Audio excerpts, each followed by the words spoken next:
مفتی طارق مسعود lectures. بے وقوف وہ ہے جو موت کو بھول جائے اور دنیا میں پڑ جائے۔ تو چونکہ علماء کا کام لوگوں کی اصلاح کرنا ہے، اپنی بھی اور لوگوں کی بھی۔ انبیاء کرام میں اور علماء میں فرق یہ ہوتا ہے کہ انبیاء کی ہدایت کا ذمہ دار اللہ تعالیٰ ہوتا ہے۔ انبیاء کبھی بھی جو بات کہہ رہے ہیں اس کے خلاف نہیں جا سکتے۔ نبوت ایسوں ہی کیوں ملتی ہے جن کے بارے میں یہ یقین ہوتا ہے کہ وہ غلط نہیں ہو سکتے۔ لیکن جو علماء ہیں وہ انبیاء کے وارث ہیں، مگر ان میں اور نبوت میں فرق ہی ہے۔ وارث تو وہی ہوتا ہے جو مورث ہو، لیکن نبوت میں اور غیر نبوت میں فرق اللہ نے رکھا ہے کہ نبی کا اللہ ذمہ دار ہے، وارث کا اللہ ذمہ دار نہیں ہے۔ اس لیے جو علماء ہیں وہ ان سے غلطی ہو سکتی ہے۔ اس لیے میں بار بار یہ بات کہتا ہوں کہ جو میں بیانات کر رہا ہوتا ہوں اس میں اپنے آپ کو بھی مخاطب کر رہا ہوتا ہوں، اور اس لیے اپنے آپ کو میں مخاطب کرتا ہوں کہ بھائی جتنی ضرورت آپ کو ہے اتنی ہی ہمیں بھی ہے۔ اس سے بڑا فائدہ ہو جاتا ہے، ڈانٹ ٹپٹ کا ماحول نہیں رہتا۔ جب آدمی دوسرے کو سمجھاتا ہے تو وہ ذرا ڈانٹ کے بھی سمجھا سکتا ہے، اور جب اپنے آپ کو بھی سمجھا رہا ہو تو ڈانٹتا ہے پھر، ہے بھائی؟ کبھی آپ نے دیکھا تو اپنے آپ کو بولا اوئے تو وسیم کے پیسے ادا کر دے، آج کل یہی سمجھانا پڑتا ہے، ورنہ میں تجھے چھوڑوں گا نہیں۔ اپنے آپ کو یہ نہیں کہتا، اپنے آپ کو کیا کہتا ہے؟ دوسروں کو انسان کہتا ہے اوئے تو فلاں کے اوئے بھی لگائے گا، ابے تبے بھی کرے گا، فلاں کے پیسے ادا کر دے ورنہ جہنم میں جائے گا۔ جب خود پیسے کھا کے بیٹھا ہو تو اپنے آپ کو نصیحت کیسے کرتا ہے؟ نہیں کر، کچھ نہیں ہوگا، کون سا وہ نکال لے گا؟ کیا خیال ہے؟ دوسرے کو نصیحت کرے گا، ابے تو نے اس سے وعدہ کیا تھا پہلی تاریخ کا، تو اس کے پیسے ادا کیوں نہیں کر رہا؟ ٹال مٹول سے کام لینا کتنا بڑا ظلم ہے، جھوٹ ہے۔ جو قرض لے کے مر جائے نبی صلی اللہ علیہ وسلم اس کا جنازہ نہیں پڑھاتے تھے، لیکن جب اپنے آپ کو نصیحت کرے گا ابے تبے نہیں، اوئے اوئے نہیں ہوگا، اس میں یہ ہوگا کیا ہو گیا بھائی؟ اگر مر گئے تو جنازہ پڑھانے والے بہت ہیں۔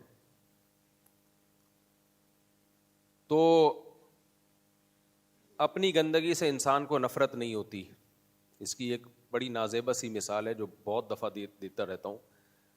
جب ہم بیت الخلاء میں بیٹھتے ہیں، بیٹھے ہی رہتے ہیں، دوسرا واش روم سے نکلتا ہے تو کتنا غصہ آتا ہے نا، کہ لگتا ہے یہ واش روم کسی نے بھی یوز کیا ہے۔ حالانکہ کوئی فرق ہے؟ آپ لیب میں لے جائیں، کوئی فرق لے کے نہیں چلے جانا کہیں، ویسے ہی مثال دے رہا ہوں کہ آپ مفتی صاحب نے کہا تھا ذرا ٹیسٹ کرواؤ کوئی فرق ہے یا نہیں۔ کوئی فرق نہیں ہے، ایک ہی جیسے جراثیم ہے، سب کچھ وہی ہے، لیکن اپنی گندگی انسان کو محسوس نہیں ہوتی۔ دوسرے کی گندگی تھوڑی بھی ہو، بہت زیادہ، آپ خود ڈکارے لیتے رہو صف میں کھڑے ہو کے، لوگ لیتے ہیں ڈکارے، لیکن دوسرا ڈکار لے کتنا غصہ آتا ہے۔ آپ کو زکام ہے، آپ ناک سڑ سڑ کرتے رہیں، کوئی تکلیف نہیں ہوگی آپ کو۔ دوسرا سڑ کرے گا، آدمی کہتا ہے بھائی کہیں اور چلا جائے یار، کیوں تنگ کر رہا ہے؟ اس سے ایک بات یہ بھی پتہ چلتی ہے جو مولانا اشرف علی تھانوی رحمہ اللہ تعالیٰ بہت زیادہ بیان میں بتایا کرتے تھے، ان کے وعظ و نصیحت میں بھی ہے، فرماتے تھے یہ بات کافی نہیں ہے کہ آپ اپنے عمل سے دوسرے کو تکلیف نہ دیں۔ لوگ کہتے ہیں ہم کسی کو تکلیف نہیں دے رہے، ہمارا تکلیف دینے کا ارادہ نہیں ہے۔ فرمایا اس سے یہ کافی نہیں ہے، آپ کا تکلیف دینے کا ارادہ نہیں ہوتا پھر بھی دوسروں کو تکلیفیں پہنچ رہی ہوتی ہیں۔ آپ جب صف میں کھڑے ہو کر بار بار ناک سڑواؤ گے، آپ کا تکلیف دینے کا ارادہ تھوڑی ہے، آپ تو اپنی ناک صاف کر رہے ہو۔ کل میں نے کسی سے حساب مانگا، کچھ پیسوں ویسوں کا تھا، اس نے ایسا لکھ کے دیا پتہ ہی نہیں چل رہا تھا، رائٹنگ ایسی کیڑے مکوڑے جیسے لال بیگ الٹے نہیں ہو جاتے، یوں مار رہے ہوتے ہیں، جو کاکروچ ہیں الٹے ہو جائیں۔ میں پڑھ رہا ہوں, مجھے سمجھ میں نہیں آ رہا کیا کیا ہے بھائی تو نے, ٹوٹل کدھر ہے اس کا, یہ کس چیز کا ٹوٹل لکھ دیا, یہ کیا ہے. مجھے اتنا غصہ آیا یار, کیوں ٹائم ضائع کروا رہے ہو اپنا بھی اور دوسروں کا بھی. کوئی حساب مانگا ہے تو صاف ستھرا لکھ کے دے دو, ایک لائن بنا کے, بھائی بچوں باتیں نہیں کرو, ہیلو شاباش نیچے. بچے بھی بڑے بڑے ہیں ماشاء اللہ. تو آپ بھائی تمیز سے کوئی چیز لکھ کے دو نا. مولانا شریف تھانوی رحمہ اللہ تعالیٰ فرمایا کرتے تھے, یہ جو ہم بار بار بیانات میں مولانا اشرف علی تھانوی کا نام لیتے ہیں نا, لوگ کہتے ہیں بابے پرست ہیں, بابے پرست ہیں. کام ہی ہندوستان میں معاملات کو سدھارنے میں اس صدی میں مولانا اشرف علی تھانوی نے کیا ہے. جتنا معاملات کو سدھارنے میں انہوں نے کام کیا ہے, اور اس پہ کراچی یونیورسٹی میں کسی طالب علم نے اس پہ کام کیا تھا کہ بر صغیر میں وہ کون سی شخصیات ایسی ہیں جنہوں نے معاشرت کو رہن سہن کو سدھارنے میں سب سے زیادہ کام کیا ہے, تو اس میں ٹاپ پہ حضرت مولانا اشرف علی تھانوی رحمہ اللہ کا نام آیا تھا. تو اس لیے ہم ان کا نام لیتے ہیں. شخصیت پرست وہ ہے جو ان کی خدمات کو جانتا ہو پھر بھی نام نہ لے, وہ شخصیت پرست ہوتا ہے. یہ جو شخصیت پرست ہے نا, بار بار میں کہتا ہوں اس زمانے میں لیبل اور عنوانات پہ مت جایا کرو. ایک تو میرا ٹاپک میں بیچ میں 20 بہت سارے ٹاپک آ رہے ہوتے ہیں, تو وہ یہ ان کی بات میں ابھی مکمل کروں گا. مولانا تھانوی رحمہ اللہ تعالیٰ کی بات رائٹنگ کے حوالے سے وہ مکمل کروں گا تاکہ تمیز سے بیان چلتا رہے, ادھر ادھر نہ جائیں ہم. خوب سمجھ لو, اس زمانے کا سب سے بڑا فتنہ پتہ ہے کیا ہے؟ لیبل, عنوان. بہت دھوکہ کھاتے ہیں لوگ, بہت دھوکہ کھاتے ہیں لیبل سے, عنوان سے بہت دھوکہ کھاتے ہیں. خواتین کے حقوق کا لیبل کون لگاتا ہے سب سے زیادہ؟ N G Os. کیا خیال ہے, لگاتی ہے کہ نہیں لگاتی؟ Women rights. حقوق دھیلے کے نہیں دیے, حقوق اسلام نے دیے جو لیبل نہیں لگاتا. ویمن رائٹس کے نام سے الگ سے کوئی حدیثیں نہیں ہیں یا کوئی بہت زیادہ کوئی الگ سے تحریک نہیں ہے, لیکن رائٹس سارے دے دیے اسلام نے. اور ایسے خاندانی رائٹس دیے اس دور میں دیے جب خواتین کو, بچیوں کو زندہ دفن کیا جاتا تھا, عورت کی 2 ٹکے کی حیثیت نہیں تھی. اس وقت رائٹس دے کے اسلام چلا گیا, اور آج تک وہ ایسے خاندانی رائٹس ہیں کہ ہماری لبرل انٹیوں کو وہ سمجھ میں نہیں آتے جب سمجھ میں ہے جب وہ عیاشی کی دنیا گزرنے کے بعد وہ سمجھتی ہیں جو ہم عیاشی کر رہی ہیں نا, یہ جو اسکرٹ پہن کے اور سلیو لیس کپڑے پہن کے اور ہاف سلیو کپڑے پہن کے, اور یعنی پہننے کا تکلف بھی اب نہیں رہا, پہننے کا لفظ صادق ہی نہیں آتا. جو چیزیں پہنی جاتی ہیں اس کو پہننا کہہ نہیں سکتے, 2-4 اسٹیکر ٹائپ کی چیزیں ہوتی ہیں جو چپکا لی, استغفر اللہ, یعنی وہ ایسا ہی ہوتا ہے. وہ ایک خاتون گئی نا کہ دکاندار سے کہنے لگی کہ بھئی یہ کپڑا چاہیے شلوار کے لیے, اس نے دے دیا. اس نے کہا یہ بہت موٹا ہے, تھوڑا باریک چاہیے. اس نے دوسرا دے دیا, اس نے کہا یہ بھی بہت موٹا ہے, تھوڑا باریک چاہیے. اتنا باریک, اس نے کہا اس سے سب نظر آ جائے گا, اس سے زیادہ باریک کی ضرورت نہیں ہے, اس سے بھی سب نظر آئے گا. تو یہ لباس مارکیٹ میں کیا چل رہا ہے, اور اس کو نام کیا دیا گیا ہے؟ آزادی. کپڑوں سے آزادی کو کیا کہا جا رہا ہے؟ بولو, آزادی. مردوں کی دسترس سے آزادی, مردوں کی دسترس سے آزادی, کہ مرد کا تمہارے اوپر کوئی حق نہیں ہے, جتنے رائٹ, جتنا آزاد وہ ہے اتنی ہی تم بھی ہو. لیول بڑا اچھا ہے. کیا خیال ہے بھائی شوہر اگر تمہیں کہتا ہے پانی پلاؤ, کوئی ضروری نہیں ہے تم پلاؤ, تم پڑی رہو. شوہر اگر تمہیں کہتا ہے بیگم روٹی پکا کے کھلا دو, کوئی ضرورت نہیں ہے آنکھوں میں آنکھیں ڈال کے وہ فلاں ڈرامہ ہے اس کی والی قسط دیکھ لینا. مجھے نہیں پتا کون سا ڈرامہ ہے کون سی قسط ہے, لیکن ڈراموں میں اسی طرح کی قسطیں آ رہی. شوہر اگر اللہ نہ کرے ایک چماٹ مار دے, نہیں مارنا چاہیے شوہر کو, یہ کوئی ترغیب نہیں ہے, لیکن اگر مار دے تو رکھ کے اسی اسپیڈ سے ٹکا دو. اب جو یہ منظر دیکھے گا, جو یہ چیزیں دیکھے گا, بولے گا یار رائٹ تو ان کے پاس ہیں. کیا خیال ہے بھائی, رائٹس کس کے پاس ہیں؟ یہ women rights, it is called women rights. لگایا رپلائی میں, زیادہ ہی لگتا ہے. خواتین کے تھپڑ میں مردوں کے تھپڑ سے زیادہ طاقت ہوتی ہے, مرد کے مکے میں طاقت ہوتی ہے, خواتین کے کیونکہ بچپن سے بچوں کو چماٹے مار مار کے نا بہت اسٹرانگ ہو گئے ہوتے ہیں ان کے. حقیقت مردوں نے چماٹے اتنے مارے نہیں ہوتے. تو اس سے ہوگا کیا؟ ہوتا ہی ہے کہ آدمی بہرحال کیا ہے؟ آدمی ہے وہ. اس سے اس کی نیچر چینج بولو نہیں ہو جاتی. اللہ نے مرد کو طاقتور بنایا ہے. جو طاقتور ہوتا ہے وہ دبتا ہے ہی نہیں, بلکہ اس کے لیے دب جانا یہ ایک عیب کی بات ہوتی ہے.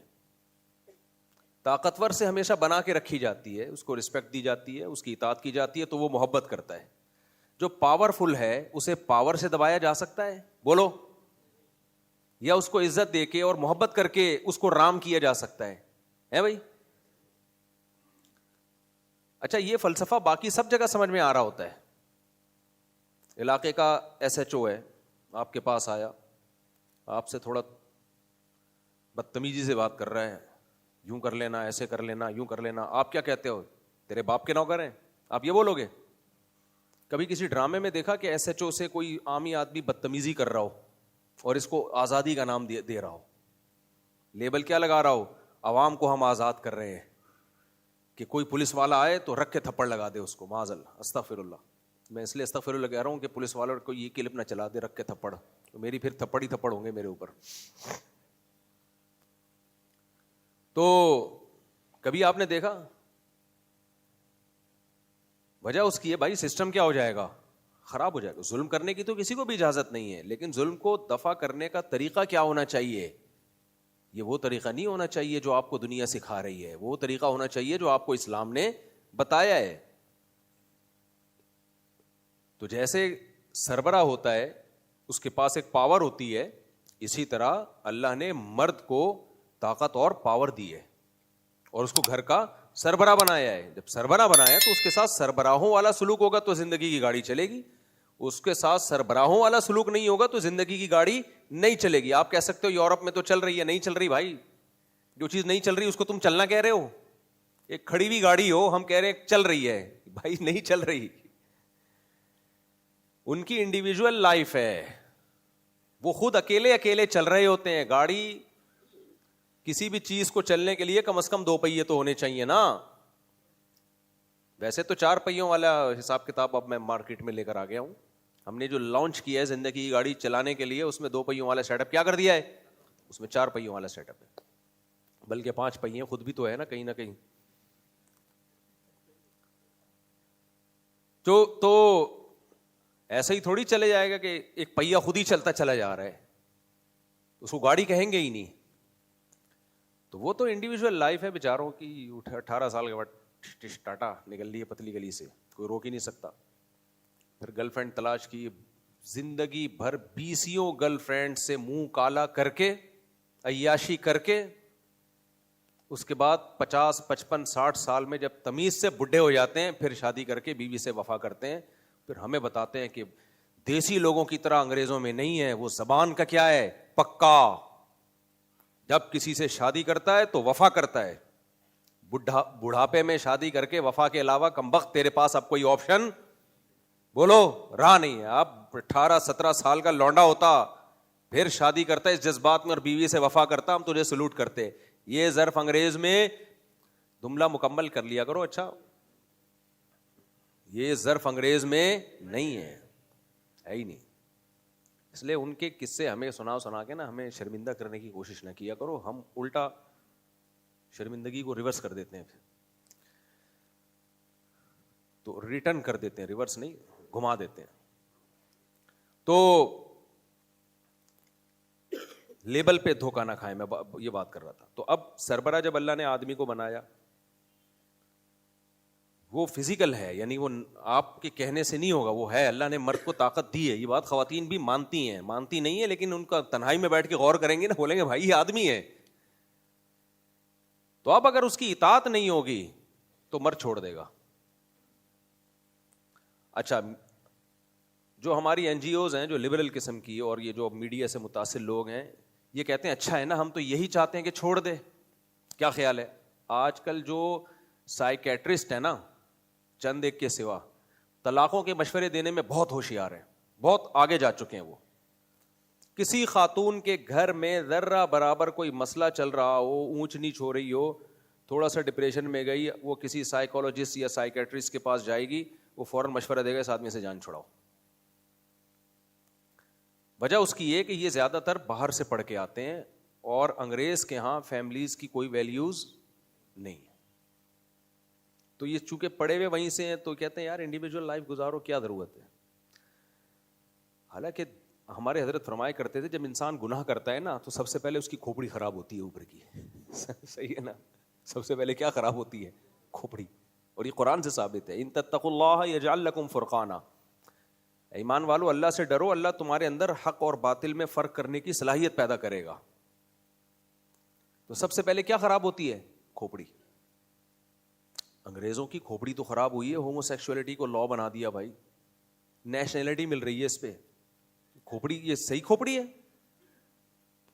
دیکھو یہ چاند پہ پہنچنا اور ٹرینوں میں اور یہ ٹیکنالوجی میں ترقی کرنا یہ نیچرل ہے. یہ اگر ہماری حکومت ہوتی تو ہم کر چکے ہوتے, یہ تو ہمارے وسائل پہ ان کا قبضہ ہے, ورنہ یہ فطرت ہے. جب بھی انسان کوئی کام کرتا ہے دنیا میں تو اگلی نسل میں امپروومنٹ آتی ہے, پھر وہ آگے اور امپروومنٹ, یہ نیچرل ہے. تو اس سے اتنا متاثر ہونے کی ضرورت نہیں ہے. یہ ہماری تو حکومتیں ہی گئی خلافہ, بے شک ہماری حماقت سے گئی ہیں لیکن گئی تو نا. تو جب گئی ہیں تو ہم غلام ہیں, غلام کہاں ترقی کرتا ہے. ہمارے یہاں جو بھی ایجوکیٹڈ لوگ پیدا ہوتے ہیں ان کو باہر حائل کر لیا جاتا ہے. جتنے بھی ذہین دماغ پیدا ہوتے ہیں, یہ تو کچھ مذہبی لوگ بچ گئے بیچارے, انہوں نے کیا کرنا ہے ان کو لے کے. تو یہ تو سارا کریم کہاں چلی جاتی ہے. میں گیا تھا نا گوگل کے آفس, جو ہیڈ ہے گوگل کا, لاس اینجلس یا سین فرانسسکو میں گوگل کا اور یوٹیوب کا مرکز ہے, قبلہ و کعبہ ہے ان کا وہاں. تو وہاں مجھے دیسی لوگ زیادہ نظر آئے ہیں. دیسی لوگ جو ہے نا انڈین پاکستانی زیادہ نظر آئے ہیں. تو کام تو سارا یہی لوگ کر رہے ہیں. کمپنی گورے نے بنائی ہوئی ہوگی, اونر ہوگا وہ, اس کا کام سارا سائنس, جو سائنسدان جو نئی نئی ریسرچ ہو رہی ہے بہت سارے دیسی لوگ کر رہے ہیں. اچھا, اس پہ بھی لوگوں نے اعتراض کیا, یہ دیکھو یہ یہودیوں کا ہے اور مفتی صاحب یہاں وزٹ کر رہے ہیں. اور جس موبائل پہ یہ تبصرہ کر رہے تھے نا وہ بھی گوگل کا تھا, اور جو کمنٹس کر رہے تھے وہ بھی کس کے تھے؟ گوگل کے. تو کچھ تھوڑا سا کھوپڑی کو نا استعمال کر لیا کرو کچھ تبصرہ کرنے سے پہلے. چوری کا بھونپو لے کے کسی کے خلاف چوری پہ تقریر کرنا یہ ٹھیک نہیں ہے. یا تو وہ چوری کا ہے نہیں, یا پھر تم بھی اسی کو یوز کر رہے ہو یار. اچھا خیر, تو ہم یہ عرض کر رہے تھے میرے بھائی, لیبل بہت خاندانی قسم کے لگائے جاتے ہیں, بہت خاندانی خواتین کے. اچھا وہی مردوں سے آزاد کرنا, نتیجہ کیا نکلے گا؟ یہ ٹاپک نہیں ہے, جلدی سے سمیٹ رہا ہوں, اس پہ تو میں بہت دفعہ بیان کر چکا ہوں. نتیجہ کیا نکلے گا؟ مرد عورت سے وفا کرنا چھوڑ دے گا, اگنور کرے گا اس کو, وہ ٹیشو پیپر کی طرح یوز کرے گا اس کو. بولے بھائی انٹرٹینمنٹ کا ایک ذریعہ ہے, انسٹرومنٹ ہے, اور یوز کرو اور پھینک دو اس کو. ٹیشو پیپر نہیں جیسے استعمال سے پہلے بڑا اچھا ہوتا ہے, جب گندگی صاف ہو جائے تو ڈسٹ بن میں پھینک دیا جاتا ہے. تو وہاں بہت ہوتا ہے ان ملکوں میں. عورت کی 2 ٹکے کی ویلیو نہیں ہے میرے بھائی, 2 ٹکے کی ویلیو نہیں ہے. جو عزتیں یہاں مل رہی ہیں وہاں اس کا تصور نہیں ہے. یہ بار بار میں اس معاشرے کو اس لیے لے کر آتا ہوں کہ ہماری سوسائٹی خواتین کی آزادی کے نام پہ جس کلچر کو پروموٹ کر رہی ہے اس کا انجام کیا ہے. گورے یہ کام کر چکے ہیں تو دیکھو نا کیا انجام ہوا. آپ حیران ہوں گے انہوں نے کتنا پروپیگنڈا کیا ہے کہ اسلام خواتین پہ ظلم کرتا ہے. پوری دنیا میں آپ تحقیق کر کے دیکھو, خواتین میں اسلام قبول کرنے کا ریشو مردوں سے زیادہ نہیں بلکہ بہت زیادہ ہے. او بھائی ظلم کر رہا تھا تو گوری مسلمان زیادہ ہو رہی ہیں, گورے کم ہو رہے ہیں. یہ کیا بات ہے؟ وہ گوریاں زیادہ ہو رہی ہیں, گورے کم ہو رہے ہیں. تو کچھ تو ہے نا. ان کو پتہ ہے, وہاں دیکھ لیا انہوں نے, بھائی یہ لیول ہے وفا شفا. بچوں کا باپ ہی مارکیٹ سے شارٹ ہو گیا. ہمارے یہاں تو کورٹ میں باپ لڑ رہا ہوتا ہے کہ بچے میرے ہیں, وہ کہتی ہے میرے ہیں, وہ کہتے ہیں مجھے چاہیے, وہ کہتے ہیں مجھے چاہیے. وہاں نہیں لڑ رہا ہوتا, اللہ ماشاء اللہ ہے, کچھ ہے وہاں بھی, لیکن جو اکثریت کا حال ہوا ہے وہ آپ کے سامنے ہے. خیر, تو عورت کو مرد کی دسترس سے آزاد نکالیں گے وہ تنہا ہو جائے گی. اس کو تو مرد کی چھاؤں چاہیے, اس کی نیچر ہے. جب میں کہہ رہا تھا نا گناہ کرتا ہے کھوپڑی کام کرنا چھوڑ دیتی ہے, تو کھوپڑی میں یہ بھی ہے کہ فطرت سے بغاوت. دنیا میں کوئی بھی عقل مند یہ کبھی نہیں کہے گا کہ فطرت سے بغاوت کرو. عورت کی فطرت ہے, اس کو ایک عدد مرد بندہ چاہیے. تو وہ اگر اسی کی آنکھوں میں آنکھیں ڈال کے شٹ اپ او فراز شٹ اپ، پھڈا بتایا تھا نا میں نے. اب کون سا فراز ہے آپ کو کیا پتا ہے؟ ایسے تو بہت سارے وسیم بھی آ چکے ہیں بیان میں، غفار بھی آ چکے ہیں. اب مجھے آ کے کوئی کہتے ہیں میرا نام وسیم ہے، میں کہتا تمہاری بات میں نے کی نہیں ہے، تمہاری بات میں نے، وسیم دنیا میں بہت سارے ہیں بھائی. تو یہ جب سیٹ اپ چلے گا تو کیا ہوگا بھائی؟ آدمی جان چھڑائے گا. تبھی جو لبرل سیکولر لوگ ہیں آج کل، یہ لوگ girl friend boy friend system کو پروموٹ کر رہے ہیں، کہہ رہے ہیں بھائی اس میں سکون ہے، اس میں اطمینان ہے. جہاں شادی کی پھڈے شروع ہیں، تو یہ بالکل ٹھیک کہہ رہے ہیں. ان لوگوں کے ہاں شادی میں اور گرل فرینڈ میں کوئی فرق ہوتا نہیں ہے، تو مرد اپنے آپ کو پھنسائے کیوں نکاح کر کے؟ بھائی دیکھو، گرل فرینڈ پر لازم ہے کہ بوائے فرینڈ کی بات مانے؟ بولو نا جلدی جلدی منہ سے، یعنی بولو، لازم ہے کہ مانے بات؟ نہیں لازم. تو گوروں کے ہاں بیوی پر لازم ہے کہ شوہر کی بات مانے؟ بولو نہیں ہے. تو کیا فرق ہوا؟ اچھا، جب بچہ پیدا ہوتا ہے بیوی کے ہاں، اچھا بیوی جو ہے وہ گوروں کے ہاں پابند نہیں ہے کہ شوہر سے ہی ریلیشن رکھے. اگر کہیں اور ریلیشن رکھ لیا تو کوئی اس پہ کوئی مسئلہ نہیں ہے. اتنا بڑا کیا چھوٹا سا مسئلہ بھی نہیں ہے. بلکہ اگر نہ رکھے تو پوچھیں گے آپ کے ساتھ کوئی مسئلہ تو نہیں ہے؟ خیر، بہت کم وفائیں ہوتی ہیں. اور شوہر کے بھی اگر کہیں ادھر ادھر بھی سیٹ اپ چل رہا ہے، برا تو سمجھتے ہیں سوسائٹی میں، اس کو برا سمجھنا الگ چیز ہے، لیکن پریکٹیکل لائف میں ایسا ہوتا نہیں ہے. پریکٹیکل لائف میں بہت کچھ چل رہا ہوتا ہے دائیں بائیں. تبھی کسی نے کہا کہ انگریز جھوٹ نہیں بولتا، واقعی جھوٹ نہیں بولتا، لیکن 99% انگریز اپنی بیوی سے جھوٹ بولتے ہیں کہ صرف تم، اور 50% بیویاں اپنے شوہر سے جھوٹ بولتی ہیں کہ صرف تم. سب چل رہا ہوتا ہے مارکیٹ میں. تو گرل فرینڈ میں بھی یہی ہوتا ہے بھائی صاحب. اچھا، گرل فرینڈ بھی اگر کسی سے ریلیشن بنائے گی وہ بھی برا سمجھا جاتا ہے. بوائے فرینڈ بھی گرل فرینڈ کے علاوہ کسی ریلیشن بنائے گا تو وہ بھی کیا سمجھا جاتا ہے؟ برا سمجھا جاتا ہے. لیکن پریکٹیکلی ایسا ہوتا نہیں ہے. تو فرق ہو گیا بیوی میں اور گرل فرینڈ میں. لیکن ایک مصیبت دونوں میں، ایک مصیبت بیوی میں ہے، گرل فرینڈ میں نہیں ہے. ان سوسائٹی میں گرل فرینڈ کو چھوڑ دو کوئی کیس نہیں بنتا، بیوی کو چھوڑ دو تو بیڑا غرق ہو گیا آپ کا. بیوی کو چھوڑ دیا تو بیڑا کیا ہو گیا؟ غرق. آدھی آدھی جائیدادیں اور ساری زندگی کی ٹینشن. تو بتاؤ اس سوسائٹی میں وہ خود انہوں نے قانون سازی کر کے، انڈیا میں بھی یہی چل رہا ہے آج کل، تو خود انہوں نے بزبان حال کہہ دیا کہ بیوی بنانے والا بے وقوف ہے ایک نمبر کا، کسی عورت کو اگر کوئی بیوی بناتا ہے، اور گرل فرینڈ بنانے والا ایک نمبر کا عقل مند ہے. خود کر دیا کہ نہیں کر دیا یہ؟ ابے کیا ہو گیا؟ عورت کی آزادی کے نام پہ رزلٹ کیا نکل رہا ہے؟ عورت کو آزاد کیا نا، شوہر کی اطاعت نہیں، مرضی ہے تمہاری، شوہر ڈانٹ تک بھی نہیں سکتا، سربراہ وربراہ گیا، وہ جو اسلام نے کہا ہے نا سربراہ ہے، وہ سیٹ اپ ختم، برباد. تو رزلٹ کیا نکلا؟ مرد کو، عورت کو گرل فرینڈ بنانے میں زیادہ سہولت ہوگی، بیوی بنانے میں زیادہ سہولت ہوگی یا گرل فرینڈ بنانے میں؟ ابے گرل فرینڈ بنانے میں پاگل آدمی، تو بنا لے جا کے، تو بنا لے. گرل فرینڈ بنانے میں کیا ہوگی؟ سہولت. گرل فرینڈ بنانے میں سہولت ہے. کیا کہ جب وہاں بھی وہی ہے یہاں بھی یہی ہے، اور یہاں میرے رائٹس، مرد کے رائٹس زیادہ ہیں گرل فرینڈ میں، تو وہ گرل فرینڈ بنائے گا، بیوی نہیں بنائے گا. گرل فرینڈ بنائے گا تو چھوڑنا بہت آسان ہے. بریک اپ ہو گیا، ایک لفظ انہوں نے رٹا لگایا، بریک اپ ہو گیا، اس کو غفار پسند آ گیا. بس اب غفار بہت خوش ہوگا کہ میرا ہی نام لیا کرو. غفار بھائی بہت خوش ہوں گے، بولیں گے میرا ہی نام، ایسے اس طرح کی مثالوں میں میرا نام لیا کرو. اس کو پسند آ گیا جی غفار. اور ستار بھائی بیٹھے ہوئے، ٹائم دیا تھا رات 2 بجے آنے کا. اچھا وہاں رات 2 بجے نہیں کوئی آتا. اچھا ہمارے یہاں جو ڈیٹیں لگ رہی ہوتی ہیں رات 2 بجے چپکے سے چھلانگ مار کے جا رہے ہیں. انگریزوں کے یہاں راتوں کو پارک میں نے دیکھا ہے بالکل خالی، اس لیے کہ وہی ڈیٹ ویٹ کے تکلف سے نکل چکے ہیں. وہ کہتے ہیں کیا چھچورے لوگوں کی طرح چھپ کے کہ ابا میں جا رہا ہوں ٹاٹا. ابا اگر ہوں ان کیس جا رہا ہوں، ٹھیک ہے بیٹا.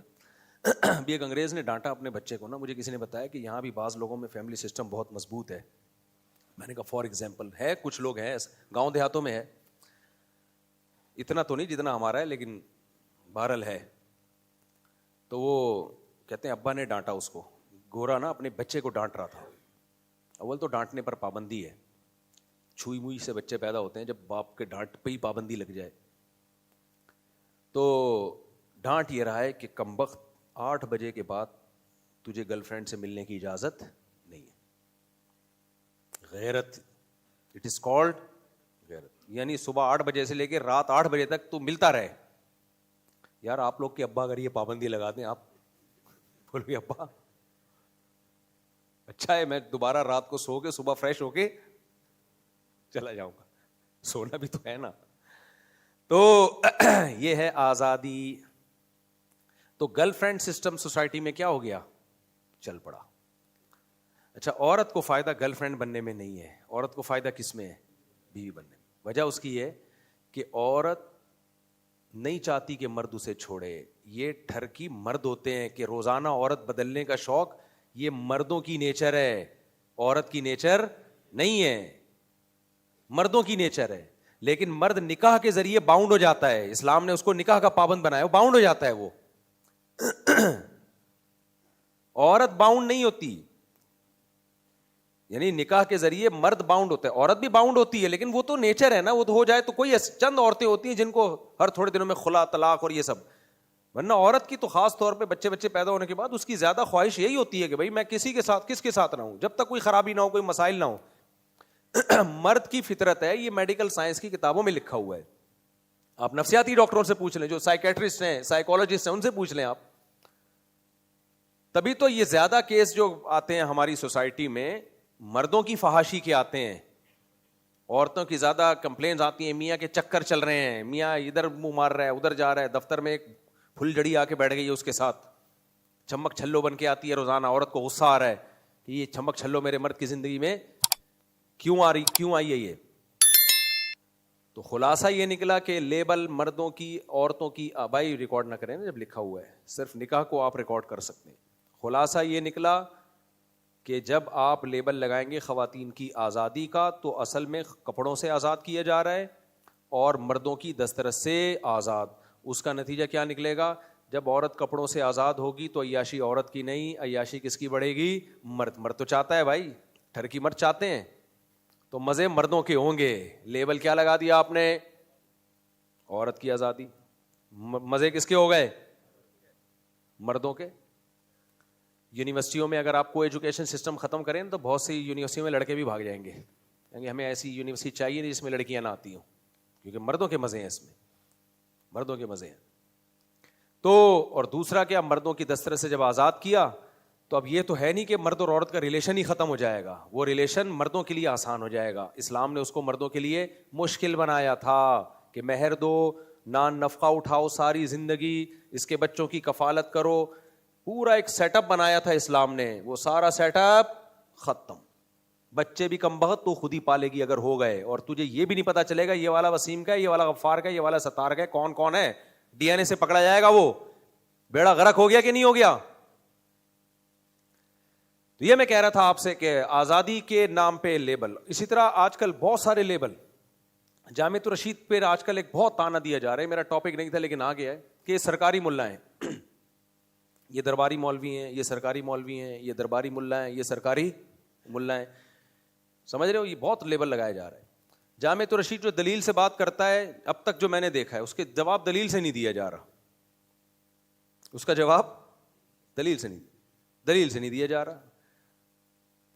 حضرت مولانا اشرف علی تھانوی رحمہ اللہ تعالی نے فرمایا, آداب معاشرت, حضرت مولانا تھانوی نے بہت کام کیا ہے نا اس پہ, سوسائٹی میں رہنے کے طریقے, اس لیے میں ان کو زیادہ ہائی لائٹ کرتا ہوں.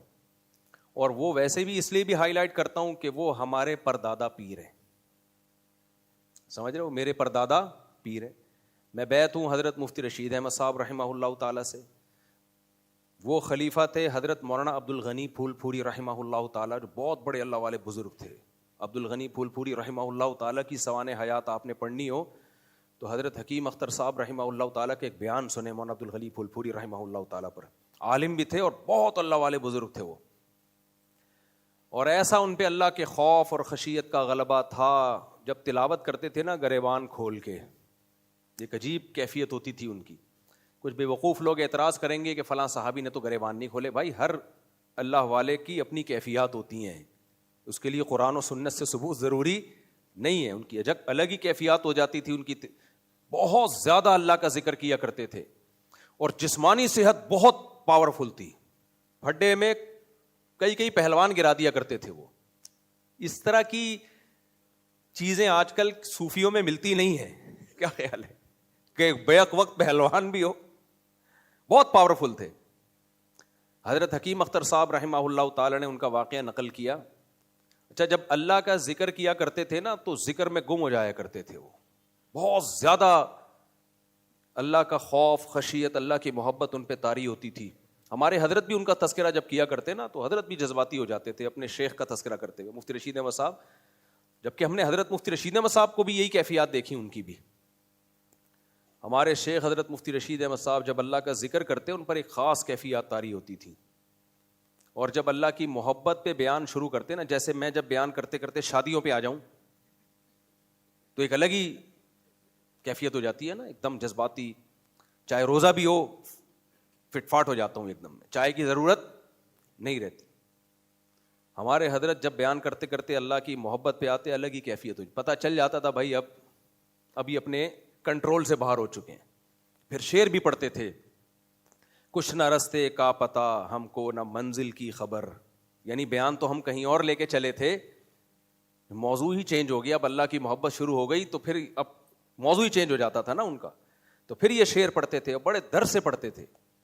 کچھ نہ رستے کا پتہ ہم کو نہ منزل کی خبر, جا رہے ہیں جس طرف.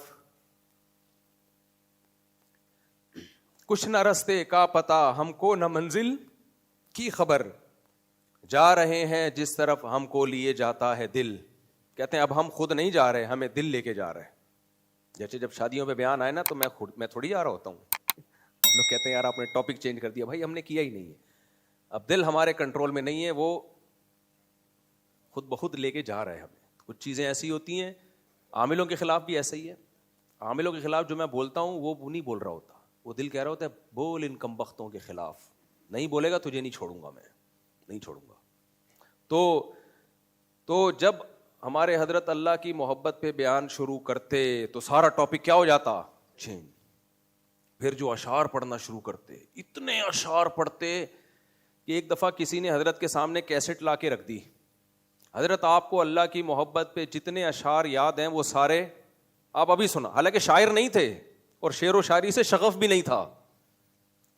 پہلے ایک زمانے میں حضرت کو شعر و شاعری سے بڑا شغف تھا, شعر کہنا شروع کر دیے تھے. حضرت فرماتے ہیں میں سویا تو خواب آیا کہ کوئی آیت پڑھ رہا ہے, وما علمناہ الشعر وما ينبغي له, کہ ہم نے نبی کو شعر و شاعری نہیں سکھائی اور نہ نبی کی شان کے مناسب تھی.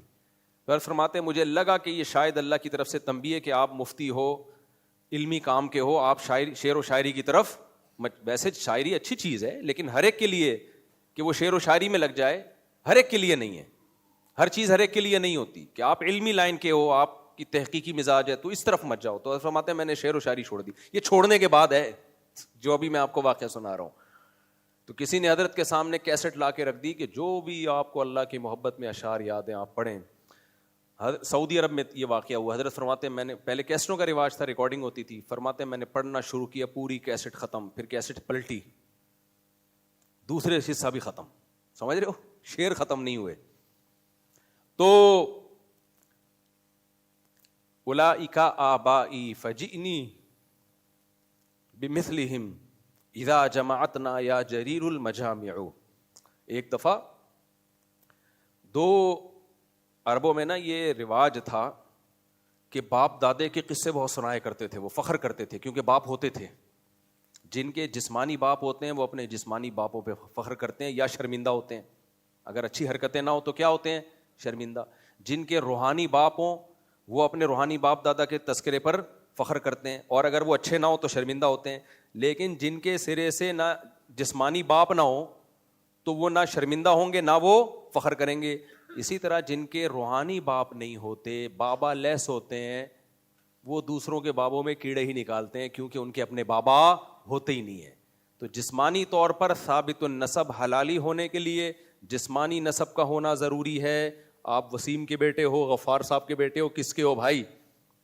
اسی طرح روحانی طور پر حلالی ہونے کے لیے بھی روحانی باپ دادا کا ہونا ضروری ہے. میں اپنے باپ دادا جو روحانی تھے ان کا سلسلہ محمد صلی اللہ علیہ وسلم تک سند متصل کے ساتھ پیش کر سکتا ہوں.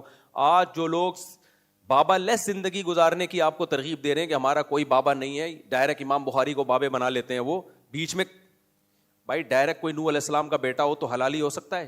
بیچ میں ابا کہاں گئے, ڈائریکٹ تھوڑی ہو سکتا ہے, وہ بیٹا ہے ہی نہیں, جھوٹ بول رہا ہے. کیونکہ یہ تو بیٹے کے بیٹا بیٹا ہوتا ہے, ڈائریکٹ پوتا پیدا ہو سکتا ہے؟ تو یہ کیا بات ہے, آپ امام بخاری سے ڈائریکٹ روحانی بیٹے پہ کیسے پیدا ہو گئے؟ امام بخاری کے شاگرد, شاگردوں کے شاگرد, وہ سلسلہ پیش کرنا چاہیے. تو روحانی طور پر حلالی ہونے کے لیے روحانی باپ دادا کا ہونا ضروری, جسمانی طور پر حلالی ہونے کے لیے جسمانی باپ دادا کا ہونا ضروری ہے. تو عربوں میں چونکہ نسب کی بڑی ویلیو تھی, عربوں میں نسب کی بڑی ویلیو تھی, تو لہذا وہ اپنے باپ دادا پہ فخر کیا کرتے تھے. میرا باپ ایسا, تیرا باپ تو بتا کیسا, تو شاعری ہوتی تھی. تو جریر ایک شاعر گزرا ہے نا, اس کا مقابلہ چل رہا تھا, وہ کہہ رہا تھا میرے ایسے اور اتنے سخی اور ایسے وہ, تو دوسرے شاعر نے جب اپنے باپ دادوں کے قصے بیان کیے نا, وہ اس سے بھی خاندانی نکلے. تو وہ شاعر آخر میں کہتا ہے اولئک آبائی فجئنی بمثلہم, اولئک ہاتھ سے اشارے کے وقت کہا جاتا ہے یہ تھے میرے باپ دادے, فجئنی بمثلہم, تو بھی ان جیسے لا کے دکھا مارکیٹ میں. مارکیٹ کا لفظ سننے کا میں کہہ رہا ہوں, اے جریر ایسے باپ دادے مارکیٹ میں تو لا کے دکھا. اذا جماعتنا یا جریر المجامع, اور مجھے ٹائم دے رہا ہوں, ابھی نہ لے کر آ, جب کسی کراؤڈ میں مجمع میں ہم اکٹھے ہوں تو 2-4 لے آنا ایسے باپ دادے. کیا خیال ہے بھائی؟ تو میں جب اپنے بزرگوں کے, اپنے اکابر کے قصے پڑھتا ہوں, واقعات پڑھتا ہوں, سنتا, اور ہم تو پڑھے ہوئے نہیں, ہم تو دیکھے ہوئے ہیں بھائی. ہم کیا ہیں, اب بھی دیکھ رہے ہیں اپنے بزرگوں کے, اپنے باپ دادوں کے واقعات. ابھی بھی ہم بزرگ لیس تھوڑی ہیں, ابھی بھی ہمارے روحانی باپ دادے موجود ہیں. تو پھر ہم یہ شعر پڑھتے ہیں اولئک آبائی فجئنی بمثلہم اذا جمعتنا یا جریر المجامع, کہ یار ایسے لے کر آ تو مارکیٹ میں. یہ جواب میں کہیں گے ہمارے ہیں ہی نہیں, مارکیٹ میں لائیں گے کہاں سے, ہم باپ لیس, ہم بابے لیس ہیں.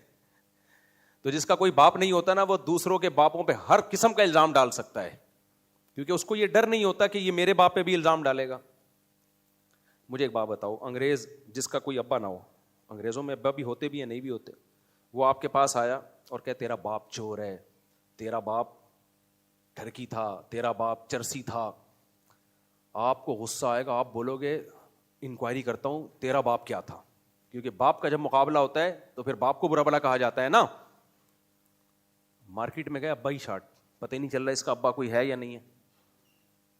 اب مقابلہ کس کے, اب تو آپ ہار جاؤ گے نا مقابلہ, کیا خیال ہے؟ وہ بولتا رہے گا, آپ کے پاس بولنے کے لیے اس کا کوئی ابا ہی نہیں ہے. اب مقابلہ جیتنے کا طریقہ یہ نہیں ہے کہ آپ اس کے باپ کو برا کہو, آپ کہو ٹھیک ہے میرا باپ جتنا بھی برا تھا کیا خیال ہے؟ تیرا تو کمبخت باپ ہی نہیں ہے, یہ زیادہ بڑی گالی ہے یا باپ کا چرسی ہونا بڑی گالی ہے؟ او بھائی باپ نہ ہونا زیادہ بڑی گالی ہے. جن کمبختوں کے باپ دادے ہی نہیں ہیں وہ ہمارے باپ دادوں میں کیڑے نکال رہے ہوتے ہیں بیٹھ کے. اشرف علی رسول اللہ پڑھوا دیا, اور اس کے جواب بہت معقول جواب دیے جا چکے ہیں, لیکن نہیں ماننا. وجہ اس کی یہ ہے کہ مان گئے تو بھائی اپنے تو کوئی ہے نہیں نا, تو اپنے تو کوئی ہے ہی نہیں. تو خیر ہم کیا کدھر کو نکل لیے. تو عبد الغنی پھول پھوری رحمہ اللہ تعالیٰ کے, وہ میں سنا رہا تھا, حضرت حکیم اختر صاحب رحمہ اللہ تعالیٰ نے ان کا واقعہ کتاب میں لکھا ہے اور بیانات میں بھی بیان کیا ہے کہ مضبوط کتنے تھے بزرگوں. جو اہل اللہ ہوتے ہیں نا, جو صحیح اہل اللہ ہوتے ہیں, وہ اسی طرح ہی ہوتے ہیں, اپنی صحت کا بھی خیال کرتے ہیں, بزدل نہیں ہوتے, قوت فیصلہ ہوتی ہے ان میں. آج بزرگی کا تصور یہ ہے کہ مکھنچو کو کیا کہا جاتا ہے بس کھا رہا ہوں بیٹھ کے, کھائے جا رہا ہوں. ایک صاحب بھائی میرے پاس, میرے دوست تھے, بے تکلفوں سے ایسا مذاق کیا جا سکتا ہے. تو مجھے کہنے لگے رشوت لینا جائز ہے؟ میں نے کہا جائز نہیں ہے. کہتے ہیں یار فلاں کام کا میں کمیشن لے رہا ہوں, تو میں نے کہا اگر فلاں کام کا کمیشن لے رہے ہو جو تمہارے ذمے نہیں ہے تو کمیشن تو جائز ہے. اگر گورنمنٹ ملازم نہیں ہو, ویسے نارملی 2 پارٹیوں میں کہہ رہے کتنا کمیشن لے سکتا ہوں, میں نے کہا آپ کے لیے تو کوئی مسئلہ ہی نہیں.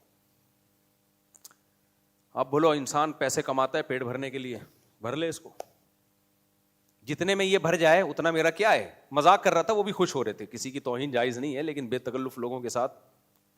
میں نے کہا آپ یہ دکھا دینا, کہنا بھائی ہم پیسے کما رہے ہیں اس کو بھرنے کے لیے, تو جتنے میں یہ بھرے گا اتنا میرا کمیشن ہے. میں نے کہا جائیدادیں بک جائیں گی اس کی کمیشن میں. وہ کہے گا یہ نہیں, اس کو میں بے تکلف تھے, ہنس رہے تھے وہ, جس کو انسلٹ محسوس ہو رہی ہے اس کے ساتھ میں ایسا مذاق نہیں کرتا.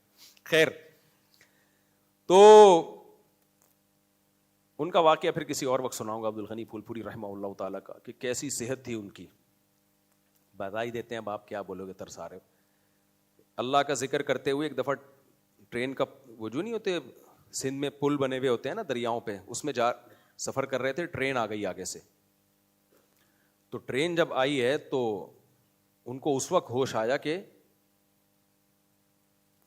فی نفسی ہی اس طرح ذکر کرنا کہ آپ بالکل ہی مستغرق ہو جائیں, دنیا کی آپ کو خبر نہ ہو, یہ شرعاً جائز نہیں ہے. لیکن بعض اللہ والے ایسے گزرے ہیں کہ وہ جب اللہ کا ذکر کرتے تھے تو اپنے کنٹرول میں رہتے نہیں تھے, وہ معذور تھے پھر. یعنی اس سے کوئی یہ استدلال نہ کرے کہ اس طرح ذکر کرنا, اپنے آپ کو بالکل ہی مدہوش کر لینا یہ جائز کام ہے, نہ جائز نہیں ہے. لیکن بعض اللہ والے ایسے گزرے ہیں, جیسے بشر حافی رحمہ اللہ تعالی, تابعین تبع تابعین میں بہت بڑے بزرگ گزرے ہیں. وہ چپل نہیں پہنتے تھے مدینہ میں, بلکہ زمین پہ ہی چپل پہنے بغیر چلا کرتے تھے. وہ کہتے تھے اللہ نے زمین کی تعریف کی ہے, والارض فرشناہا فنعم الماہدون, ہم نے زمین کو تمہارے لیے بچھایا, کیا بہترین بچھونا ہے. تو جو اللہ نے میرے لیے بستر لگایا مجھ سے نہیں چلا جاتا چپل پہن کے. اب یہ جو ظاہر پرست لوگ ہوتے ہیں فوراً فتویٰ لگا دیں گے, لو بھائی صحابہ تو چپل پہنا کرتے تھے, تابعین تو چپل پہنا کرتے تھے, بالکل ٹھیک ہے چپل آپ بھی چپل ہی پہنا کریں. لیکن بعض اہل اللہ میں اللہ کی محبت کا اتنا غلبہ ہو جاتا ہے کہ وہ معذور ہو جاتے ہیں. تو معذوروں کے حکام دیکھو, جس کو بار بار پیشاب آتا وہ معذور ہے نا, اس کے حکام عام لوگوں کی طرح ہیں. بھائی اس کا تو ایک وضو سے جتنی چاہے نمازیں پڑھ لے, قطرہ نکلنے سے اس کا وضو نہیں ٹوٹتا. تو اسی طرح جیسے جسمانی طور پر انسان معذور ہو سکتا ہے, مینٹلی بھی معذور ہو سکتا ہے. تو یہ مینٹلی معذور ہو جاتے ہیں. اتنا زیادہ اللہ کی محبت کا غلبہ ہو گیا کہ اب وہ زمین پہ چپل رکھے نہیں جا رہے. اس کی مثال امام مالک رحمہ اللہ تعالیٰ, کتنے بڑے محدث تھے, وہ مدینہ سے باہر ہی نہیں جاتے تھے کہ ایسا نہ ہو میری موت واقع ہو جائے مدینہ سے باہر, ایسا نہ ہو میری مدینہ سے باہر موت واقع ہو جائے.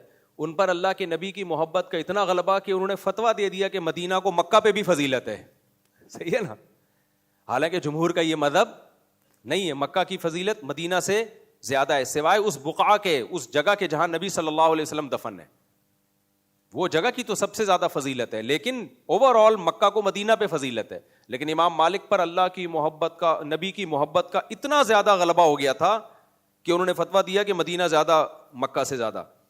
تو اب علماء نے ان کو گمراہ نہیں کہا, انہوں نے کہا بھائی ان پر اللہ کے نبی سے محبت اتنی غالب آ چکی ہے, یہ معذور ہیں اس میں. دلائل کی دنیا میں دیکھا جائے تو بھائی مکہ کی زیادہ فضیلت ہے, وہاں 1,00,000 نمازوں کا ثواب اور یہاں 1,000 نمازوں کا ثواب. تو اب جن لوگ جو کم ظرف لوگ ہوتے ہیں فوراً بزرگوں کی, اہل اللہ کی توہین, اصل میں یہ تو یوں ہے, اصل میں تو کم ظرف ہے نا, چھوٹا ظرف ہے, خود تو کسی سے بھی محبت نہیں ہوتی ان کو. تو کم ظرف لوگ جن کا ظرف بڑا ہوتا ہے وہ تعویل کر لیتے ہیں کہ یار یہ نیک لوگ تھے, اگر ان سے یہ بات ہوئی ہے تو اس کی کوئی اچھا معامل تلاش کرنا چاہیے. اگر آپ نے بزرگوں کے کیڑے ہی نکالنا شروع کر دیے تو دنیا میں کوئی نیک آدمی بچے گا ہی نہیں, کوئی بھی نہیں بچے گا.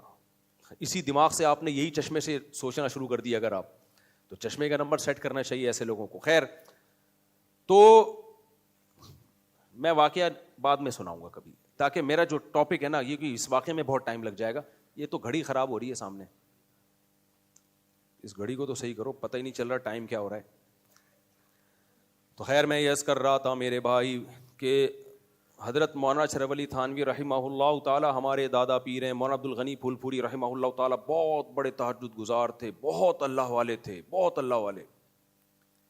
ایک اور خاندانی واقعہ میں ان کا سنا دوں آپ کو, جو آج کل مارکیٹ میں اس طرح کے واقعات شارٹ ہیں.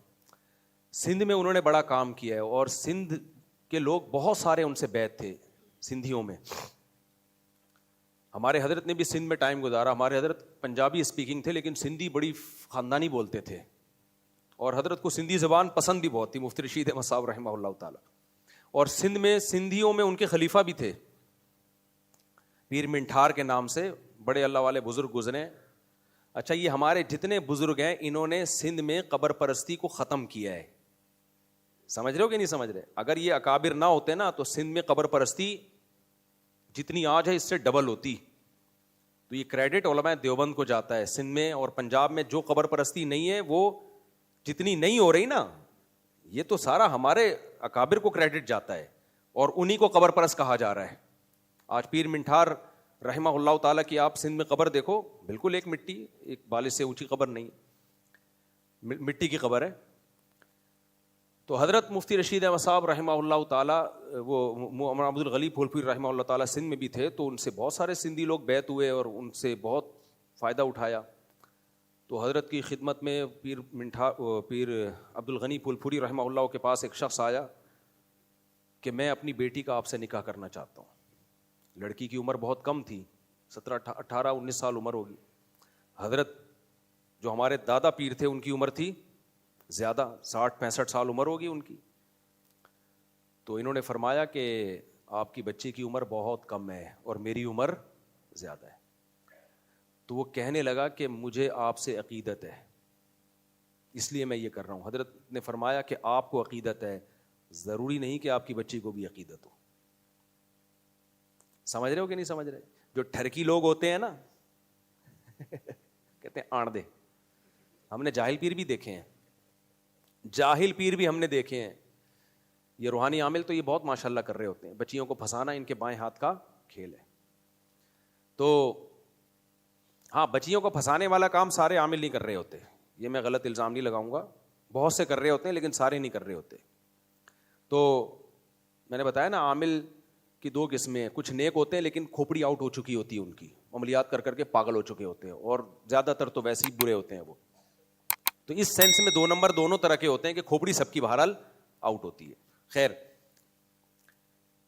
تو اب سندھی لوگ جب کسی سے عقیدت کرتے ہیں نا تو وہ بہت خاندانی قسم کی عقیدت کرتے ہیں, خاص طور پہ مذہبی لوگوں سے. مذہب کا ہمارے حضرت فرمایا کرتے تھے سندھ کو وہاں کے وڈیروں نے سندھ کو تباہ کیا ہے.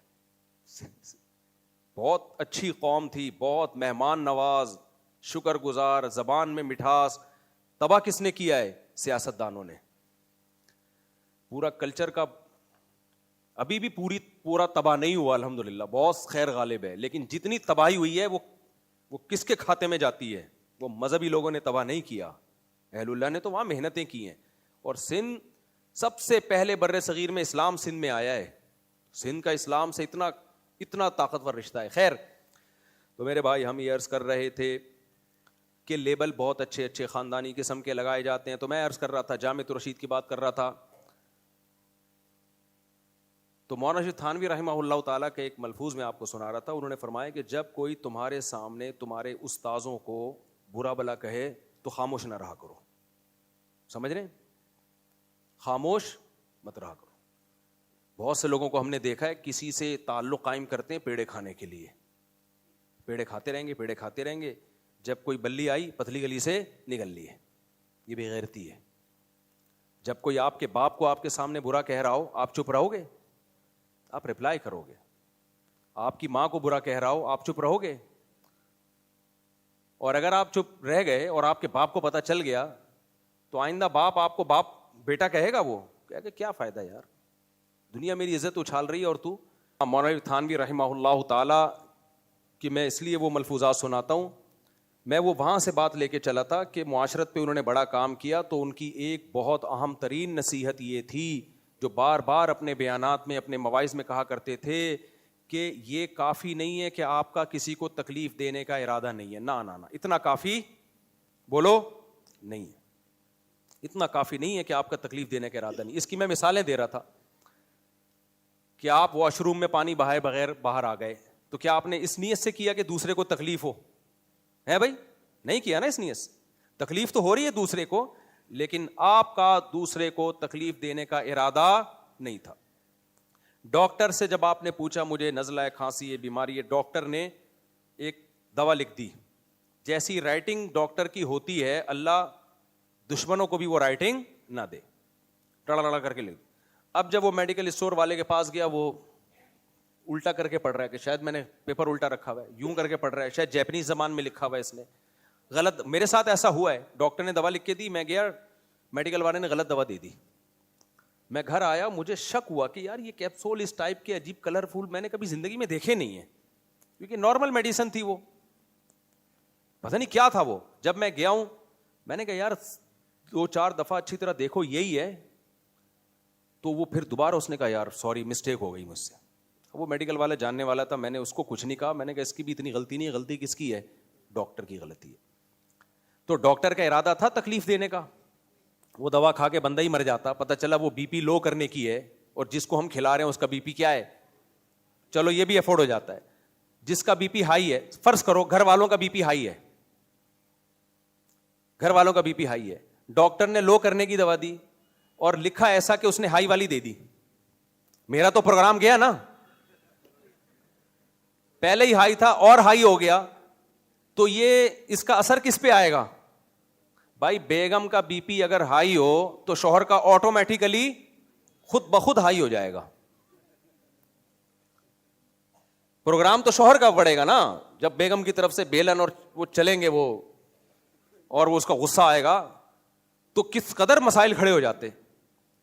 تو ڈاکٹر کا ارادہ تھا یہ ٹینشن دینے کا. بولو, دماغ کی رگ بھی پھٹ سکتی ہے, موتیں بھی واقع ہو سکتی ہیں.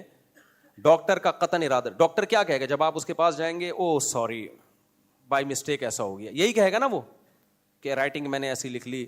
میڈیکل والا کہے گا سوری بائی مسٹیک ایسا ہو گیا. تو مولوی تھانوی رحمہ اللہ تعالی نے اس پہ بہت لکھا ہے, بہت کہا ہے. یہ قیامت کے دن بچ نہیں جاؤ گے یہ کہہ کے کہ اللہ میرا تکلیف پہنچانے کا ارادہ نہیں تھا. فرمایا اتنا کافی نہیں ہے. عدم قصد ایذا پہنچانے کا ارادہ نہیں تھا, اتنا کافی بولو نہیں ہے.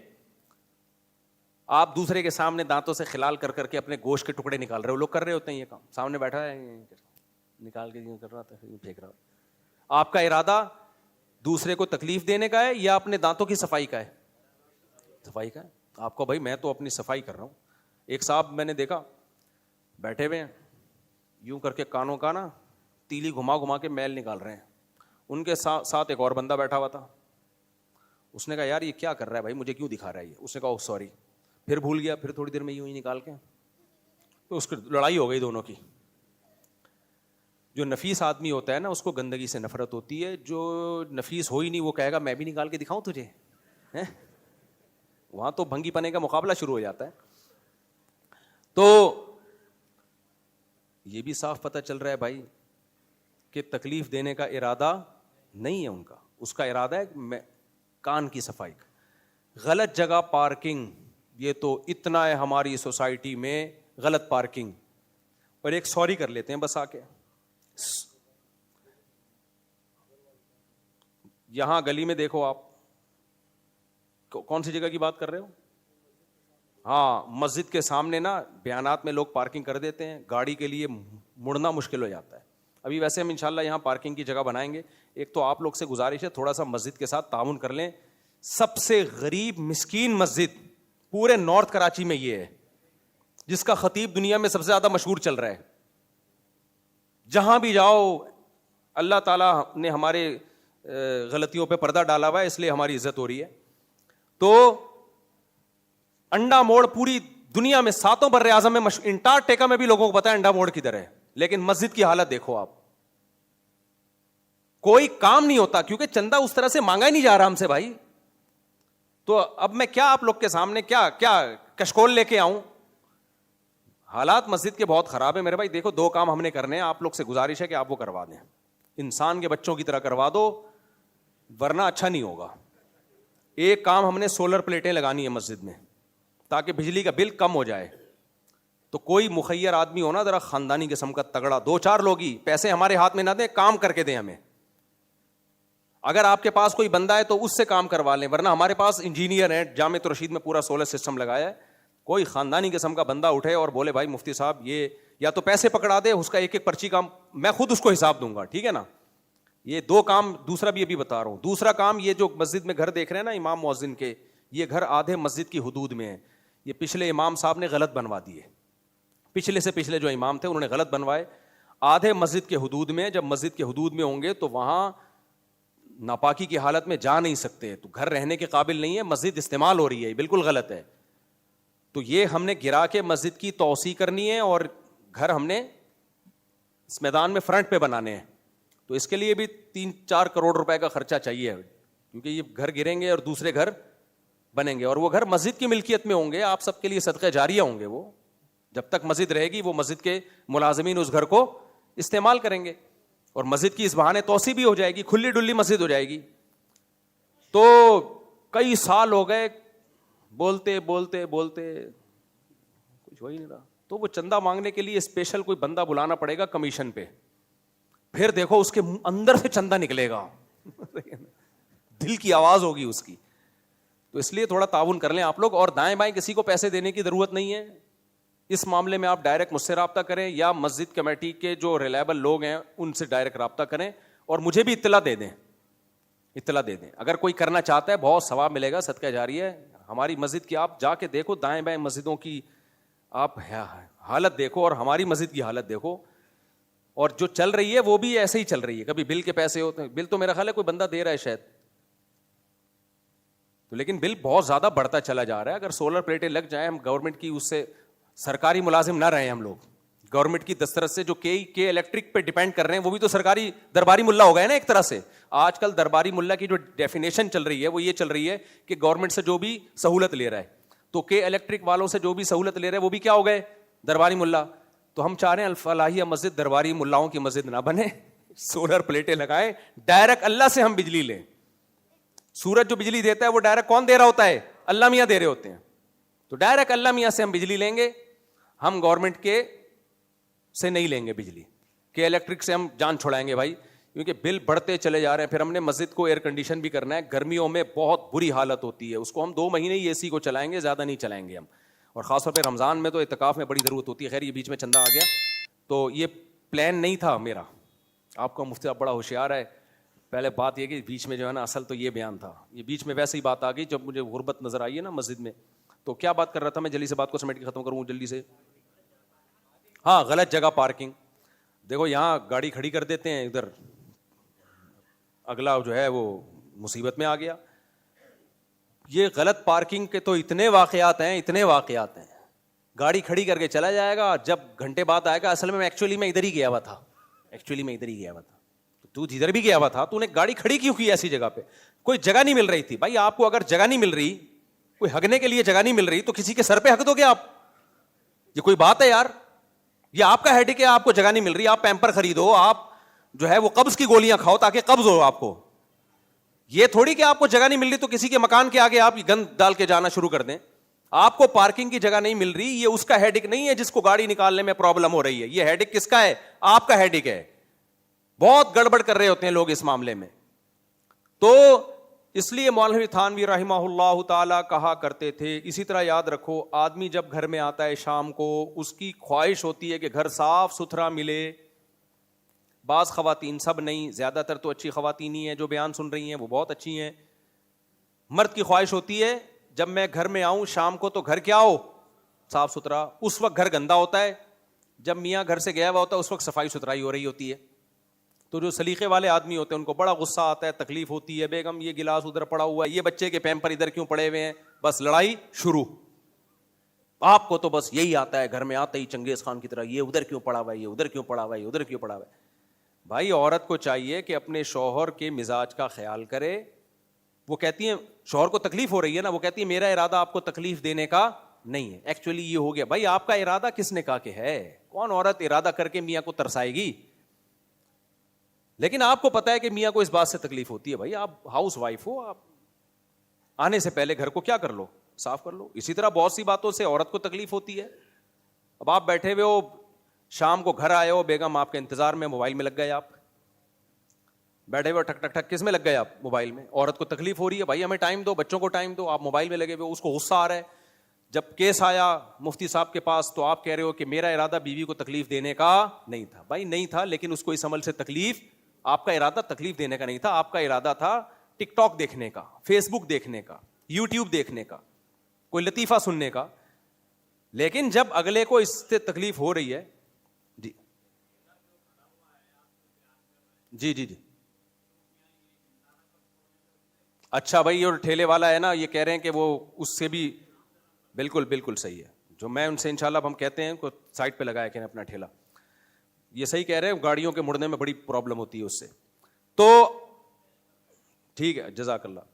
تو اب اس سے کیا ہوتا ہے بھائی, آپ کا ارادہ تکلیف پہنچانے کا نہیں ہے, لیکن گھر والی کو تکلیف بہرحال اس سے بولو ہوگی, اور یہ نیچرل ہے کہ آپ آئے ہو اور آتے ہی موبائل میں گھس گئے. آپ موبائل کا یوز کریں, آپ منع کوئی نہیں کر رہا, اس کو فی الحال کیا کر دیں, سارے پھڈے باہر نمٹا کے آئیں, بند کر دیں, بیٹھیں گپ شپ لگائیں, اور بیگم کیا حال ہے, سب سیٹ چل رہا ہے مارکیٹ میں, سیٹ تو چل نہیں رہا ہوتا لیکن بہرحال چل رہے ہیں مارکیٹ میں, گپ شپ لگائی, یہ وہ. تو ہر چیز میں ہے یہ, رائٹنگ میں ڈاکٹر ایسے لکھ کے دے دیتے ہیں, وہ گھنٹہ لگ گیا, میں نے یعنی اس پہ میں نے شروع کیا, مجھے حساب لکھ کے بھیجا نا کسی نے, میں بیٹھا ہوا ہوں یار, تمہارا فالتو ٹائم ہے, آپ اس کو سمجھتے رہیں کہ کیا لکھا ہوا ہے, تمیز سے ایک ایک چیز حل کیا کرو. تو اسی لیے علماء کہتے ہیں رائٹنگ کا برا ہونا یا غلط رائٹنگ میں لکھنا یا ایسے, یہ بھی ناجائز ہے, کیونکہ حدیث میں آتا ہے المسلم من سلم المسلمون من لسانہ ویدہ, حدیث کا مفہوم ہے, نبی صلی اللہ علیہ وسلم فرمایا کہ مسلمان وہ ہے جس کے ہر طرح کے شر سے دوسرے مسلمان محفوظ ہو, تکلیف نہ دے یہ کسی کو. تو اس لیے اتنا کافی نہیں ہے کہ آپ کا تکلیف دینے کا ارادہ نہیں ہے, یہ ضروری ہے کہ آپ کا تکلیف نہ دینے کا ارادہ ہو. آپ جب بھی کوئی عمل کریں تو یہ نہیں کہ میرا تکلیف کا دینے کا ارادہ نہیں ہے, نہ, آپ نے ارادہ کرنا ہے کہ میں جو عمل کر رہا ہوں, میں ارادہ کرتا ہوں کہ میرے اس عمل سے کسی کو تکلیف نہ ہو, لہذا جو چیزیں بھی تکلیف کا ذریعہ بن سکتی ہیں میں ان کو پہلے ختم کرنے کی کوشش بولو کروں گا. میں اکثر اپنا ایک واقعہ بیان کرتا ہوں, ایک دو واقعہ زندگی میں میرے ساتھ اچھے ہو گئے, میں نے کچھ نیکیاں 2-4 دفعہ کی ہیں تو ان کو بیان کرنے میں کوئی حرج نہیں ہے. تو ایک تو خاندانی بتا دیتا ہوں, وہ تو بہت ہی بے شرمی کی بات ہے اگر آپ کو نہیں بتایا.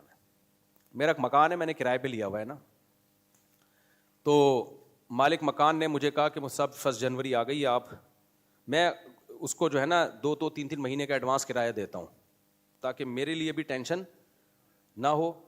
ایڈوانس دینے میں مجھے فائدہ ہوتا ہے, میں اپنا خرچہ پھر مینٹین رکھ سکتا ہوں کہ یار یہ تو کرائے میں جائے گا ہی جائے گا نا. میں نے وہ اس کو کرایہ کیا 10% بڑھا کے بھیج دیا, حالانکہ انہوں نے مجھے نہیں کہا تھا کہ 10% بڑھاؤ کرایہ. جو مالک مکان ہے اس نے نہیں کہا تھا کہ 10% بولو بڑھاؤ. سمجھتے ہو کہ نہیں سمجھتے؟ تو میں نے خود 10% بڑھا کے بھیج دیا. یہ پر کل کی بات ہے, یہ واقعہ میں نے سنانا نہیں تھا, اتفاق سے آ گیا ہے. آپ کہیں گے اچھا کچھ سنانے کے لیے بھی آدمی کچھ نیکیاں کر رہا ہوتا ہے. تو مالک مکان نے مجھے کہا کہ مفتی صاحب کرایہ اتنا تو نہیں ہے, آپ نے یہ بڑھا کے کیوں بھیج دیا؟ میں نے کہا میں نے 10% اس میں خود ایڈ کر دیا ہے. اچھا, اس 10% میں ایڈ کر کے نا پورا ایک فگر بن رہا تھا 200 روپے مزید ایڈ کرنے سے, 200 ایڈ نہ کرتا تو نہیں بنتا وہ. میں نے کہا اب یہ 200 کا کیا, پورا بڑھا کے پورا ایک اماؤنٹ ہو جائے. میں نے دے دیا, تو وہ سمجھے سے غلطی سے بھیجا ہے. تو انہوں نے کہا یار یہ مفتی صاحب آپ نے 10% کیوں بڑھا دیا, سوری آپ نے بڑھایا ہوا کیوں؟ میں نے کہا یار سال ختم ہو گیا ہے تو کرنسی جس طرح سے ڈی ویلیو ہوئی ہے, خود کرایہ دار کو بھی تو سوچنا چاہیے کہ جس آدمی نے آپ کو اپنا گھر دیا ہوا ہے, اب آپ کب تک وہ کرایہ چلاؤ گے؟ آپ خود بھی تو کوئی غیرت کرو نا, بڑھا دو. اور کرایہ بھی بہت معقول ہے, کوئی یہ نہیں کہ بہت زیادہ کرایہ لے رہے ہوں. تو آپ جب کرایہ معقول لے رہے ہو ہم سے, کیونکہ ہم نے کرایوں کی ویلیو پتہ چلائی کہ بھائی یہ معقول کرایہ ہے, زیادہ نہیں لے رہا ہم سے, تو جب آپ ایک اخلاقی ایک کام کر رہے ہو, معقول کرایہ لے رہے ہو, بہت بڑھا کے نہیں لے رہے, تو کرایہ دار کا بھی فرض بنتا ہے کہ جو معقول اضافہ بنتا ہے وہ اضافہ کرے. تو اس لیے میں نے یہ 10% خود ہی بڑھا دیا ہے. اس کی آڈیو پڑی ہوئی ہے میرے پاس ابھی. کہتے ہیں مفتی صاحب اللہ کی قسم زندگی میں پہلی دفعہ میں نے اس طرح دیکھا ہے, صحیح ہے نا, کہ کرایہ دار نے مالک مکان کے کہے بغیر خود بڑھا کے غیرت اور حمیت کی بنیاد پہ دے دیا. شو مارنا مقصد نہیں ہے, کیونکہ انسان صرف اپنی اچھی باتیں بتاتا ہے, اپنی خراب باتیں کبھی بھی ممبر پہ بیٹھ کے, ہو سکتا ہے کتنوں کی کرایہ دبا کے کھا کے بیٹھا ہوا ہوں وہ میں واقعات کبھی آپ کے سامنے بتاؤں گا نہیں, ہو سکتا ہے. اس لیے میں کہتا ہوں ممبر پہ جو خطیب اپنی تعریفیں کر رہا ہو نا, تو بہت زیادہ اس سے عقیدت میں نہیں جایا کرو, کیونکہ شریعت کا حکم ہے اچھائیوں کو بیان کیا کرو, برائیوں پہ کیا کیا کرو. تو یہ بھی نہیں کہ میں کوئی برا آدمی ہوں, لیکن میں صرف بتانے کا مقصد یہ ہے کہ یہ موٹیویشن کے لیے آپ کو بتا رہا ہوں کہ اگر میں نہیں کہ یہ کام کرتا, سامنے والے کے دل میں خیال آتا یار ہم جب مروت میں مفتی صاحب کو ہم نے گھر دے دیا اور مناسب کرایہ لے رہے ہیں تو اب یہ بھی اپنے مفتی ہونے کا ناجائز فائدہ اٹھا رہے ہیں. کیونکہ مذہبی لوگوں سے لوگ کہتے ہوئے بھی شرم کھا رہے ہوتے ہیں, آپ حضرت جی ہیں پتہ نہیں دیں گے بھی یہ کرایہ نہیں. تبھی میں کرایہ بزرگوں ٹائپ کے لوگوں کو مکان کا دینے کا قائل ہی نہیں ہوں. نیک لوگوں کو اپنا مکان چرسی کو دے دو, کیونکہ کرایہ بڑھاؤ گے نہیں بڑھائے گا تھپڑ مار کے بڑھوا دو گے. مکان خالی کروانا ہوگا چپیٹ لگا کے خالی کروا دو. کسی نیک انسان کو دے دیا نا آداب میں ہی مر جاؤ گے. یہ تجربہ ہے میرا, آداب میں مر جاؤ. آپ جاؤ گے اس کے پاس, حضرت آپ اتنے ماشاءاللہ نور چہرے پہ آپ کا, 10 سال ہو گئے آپ 5,000 کرایہ دے رہے ہو. وہ فوراً حدیثیں سنائے گا, بزرگوں سے ایسے بات ہوتی ہے, سفید داڑھی والوں سے ایسے بات ہوتی ہے. نبی صلی اللہ علیہ وسلم نے عین تو ایسے نکالتے ہیں نا, یہ پھر قاف اور عین بڑا گاڑھا نکلتا ہے. نبی صلی اللہ علیہ وسلم نے ارشاد فرمایا کہ جو بوڑھوں کا احترام نہیں کرتا, علماء کو عزت نہیں دیتا, بہت گاڑے گاڑے ہوتے ہیں, میں نے ان کو دیکھا ہے, بہت گاڑی گاڑی تجوید, حلوہ ایسے بولیں گے. تو جو احترام نہیں کرتا, علماء کا احترام نہیں کرتا, وہ جہنم میں جائے گا. آپ مجھ سے کہہ رہے ہو میری سفید داڑھی کو دیکھ کے, اور پھر آپ جب مکان خالی کرانا ہوگا کرا کے دکھا دو. آپ پولیس والے کو بھی لاؤ گے نا, پولیس والا کہے گا یار اتنے نیک آدمی کو میں کیسے گھر سے باہر نکالوں یار. اس لیے میرا زندگی کا تجربہ ہے, ہمیشہ کاروبار ایسے آدمی کو کرو جس کو گالیاں بھر بھر کے دے سکو جب وہ پیسے آپ کے ریٹرن نہ کرے. ایسے آدمی کو کاروبار, ایسے آدمی کے ساتھ بزنس کرو, گالیاں دے سکو اس کو آپ کہ تیری ایسی کی تیسی, تو پیسے کیوں نہیں دے رہا میرے واپس. اور مکان ایسے شخص کو دو جس سے کرایہ بڑھاؤ تو نہیں بڑھائے تو ایسی کی تیسی کر سکو اس کی آپ. اور مکان جب خالی کروانا ہو تو اس کو چترول لگا کے گھر سے باہر نکال سکو. آداب میں معاملات ہوتے ہی نہیں ہیں. سمجھ رہے ہو کہ نہیں سمجھ رہے؟ تو اب ہم نے کہا یار جب یہ آداب میں تو ہم خود ہی بڑھائیں یار. تو سارے نیک لوگ ایسے نہیں ہوتے, بعض نیک لوگ ایسے ہوتے ہیں, بہت سے نیک لوگ پہلے سے ہی بڑھا دیتے ہیں. ایسے بھی ہم نے نیک لوگ دیکھے ہیں جو کہتے ہیں کہ نہیں بھائی معاملات ایک نمبر. تو شریعت میں معاملات میں یہ ہے کہ بالکل ایک نمبر ہی کی طرح, اس میں یہ نہیں ہوتا کہ حضرت جی ہیں تو فلانے جی ہیں تو ڈمکانے جی ہیں, استاذ محترم ہیں. ایک دفعہ میں نے اپنے ایک استاذ محترم سے ایک چیز خرید لی, وہ خراب نکلی, میرا ٹھیک ٹھاک پیسہ خرچ ہو گیا. اب میں ان کو محترم کو بول بھی نہیں سکتا کہ واپس لے لو. تو میں نے کہا یہ جنازہ جو میں اٹھا کے لایا ہوں اب یہ میرے ہی کندھوں پر ہے. تو میں نے بس یہ سوچا کہ محترم سے کوئی چیز لو. صحیح ہے. ہاں بھائی کوئی سوال؟ السلام علیکم. وعلیکم السلام ورحمۃ اللہ وبرکاتہ. اچھا مفتی صاحب, میرا سوال یہ ہے کہ آپ جو کہتے ہیں کہ صبح کا ناشتہ وہ بادشاہوں کی طرح ہونا چاہیے, دوپہر کا کھانا جو ہے امیروں کی طرح, اور مغرب کا کھانا غریبوں کی طرح ہونا چاہیے. تو ہم نے سنا ہے کہ اکثر آپ علیہ السلام جو ہے مطلب جب گھر آتے تو پوچھتے کہ کھانے کو کچھ ہے, تو اگر کچھ ہوتا تو کھا لیتے, نہ ہوتا تو آپ فرماتے کہ میرا روزہ ہے. تو اس سے یہ معلوم ہوتا ہے کہ آپ علیہ السلام نے ناشتہ بھی نہیں کیا, جو بادشاہوں والا کھانا تھا, پھر امیروں والا بھی رہ گیا, تو باقی جو ہے غریبوں والا مطلب آپ علیہ السلام نے ہمیشہ مستقل کھایا. جی جی جی جی. تو یہ اشکال ہے. سوال میں ان کے اشکال کو اپنی زبان میں اور پختہ کر کے آپ کے سامنے پیش کرتا ہوں. میرے بیان میں کہیں یہ بات آئی ہے کہ صبح کا ناشتہ بادشاہوں کی طرح کرو, دوپہر کا کھانا امیروں کی طرح, اور رات کا کھانا غریبوں کی طرح. تو بھائی صاحب کو اشکال یہ ہے کہ نبی صلی اللہ علیہ وسلم کے ہاں تو ناشتہ ہی نہیں تھا. گھر میں آتے پوچھتے کچھ کھانے کو ہے, فرماتی ہے تو کھا لیتے, بتاتی نہیں ہے تو کہتے میرا روزہ ہے. اور پھر جو رات کو بھی ہوتا وہ تو غریبوں کا والا ہی, مسکینوں والا ہی کھانا ہوتا تھا آپ صلی اللہ علیہ وسلم کا. تو اسلام تو میڈیکل سائنس کے خلاف بات نہیں کرتا نا, کیا خیال ہے؟ اگر اسلام تو وہ ہے جو نبی نے پیش کیا, تو وہ کیسی بات ہوگی جو اسلام پیش کر رہا ہے تو وہ نبی کی تعلیمات کے خلاف کیسے ہو سکتی ہیں؟ یعنی میڈیکل سائنس جو بات کر رہی ہے, اگر کر رہی ہے تو پھر نبی کی بات زیادہ صحیح ہے. انبیاء جتنا فطرت پہ ہوتے ہیں اتنا تو کوئی بھی نہیں ہوتا. اس کا جواب یہ ہے کہ یہ بات میں اپنے بیانات میں 20 دفعہ بتا چکا ہوں کہ نبی صلی اللہ علیہ وسلم کیا انگریزوں کے آنے سے پہلے تک ناشتے کا تصور مسلمانوں میں تھا ہی نہیں. ناشتہ انگریزوں نے متعارف کروایا ہے. اس سے پہلے ساری دنیا کے سارے مسلمان 2 ٹائم کا کھانا کھاتے تھے. ایک ہوتا تھا 11 ساڑھے 11 بجے دوپہر کا کھانا, جس کو غدا کہا جاتا ہے, اور ایک ہوتا تھا عشاء کے فوراً بعد یا مغرب کے بعد، جس کو عشاء کہا جاتا ہے، رات کا کھانا. یہ دو ہی کھانے اسلام میں مسلمانوں میں ہمیشہ رہے ہیں، اور اس کے بیچ میں کوئی چائے کا وقفہ، کافی، کچھ بھی نہیں ہوتا تھا. کافی کہتے ہیں مسلمانوں کی ایجاد ہے، لیکن کوئی اچھی ایجاد نہیں ہے، کوئی ڈھنگ کی چیز ایجاد نہیں کی ہے کافی، اگر کسی نے مسلمانوں نے دریافت بھی کی تھی. تو یہ جو سیٹ اپ چلا آ رہا تھا نا صدیوں سے، ہمارے شیخ حضرت مفتی رشید احمد صاحب فرمایا کرتے تھے کہ ہم نے ہندوستان میں ناشتہ دیکھا ہی نہیں تھا، دوپہر کا کھانا رات کا. افغانستان میں بھی ایسا ہی، کوئٹہ ووئٹہ سب جگہ انگریز جہاں بھی گیا ہے نا، کچھ نہ کچھ الٹا پلٹا کر کے گیا ہے. وہ کچھ اچھا بھی کیا، اس نے سڑکیں وڑکیں بنا دی، لیکن وہ تو ظاہر ہے پیسہ ہوگا تو سڑکیں بنیں گی وہ، اور جتنی بنائی ہیں اس سے زیادہ کھائی ہیں اس نے. ہندوستان میں لوگ کہتے ہیں انگریز آیا تھا ٹرینوں کا جال بچھا دیا. بھائی صاحب اگر انگریز نہ آتا تو بھی ٹرینوں کا جال بچ جاتا وہ، اور آج یورپ والی ٹرینیں چل رہی ہوتی.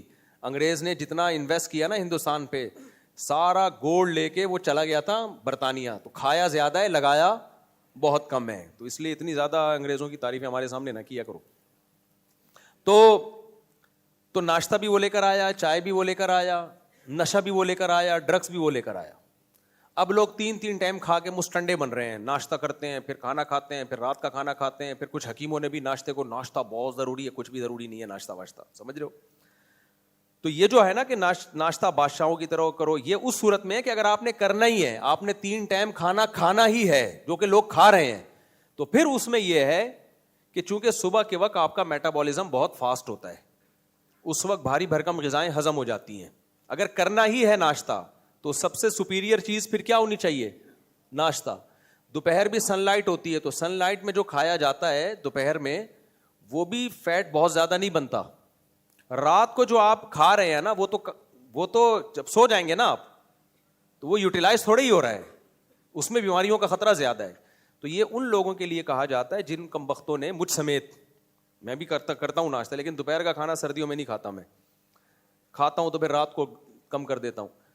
تو یہ ان کم بختوں کے لیے جو ہم جیسے نالائق لوگ ہیں، ان کے لیے اصول یہ ہے کہ اگر انہوں نے ناشتہ کرنا ہی ہے، دوپہر کھانا بھی کھانا ہے، رات بھی کھانا ہے، تو بھائی رات کو بہت ہلکا کر دو، دوپہر تھوڑا سا بہتر کر دو. اگر پھوڑنا پھاڑنا ہی ہے تو صبح کے ٹائم پہ پھوڑو. پھوڑنا پھاڑنا ہی ہے، کھاتے تھوڑی ہیں، ابھی پھوڑتے ہیں نا.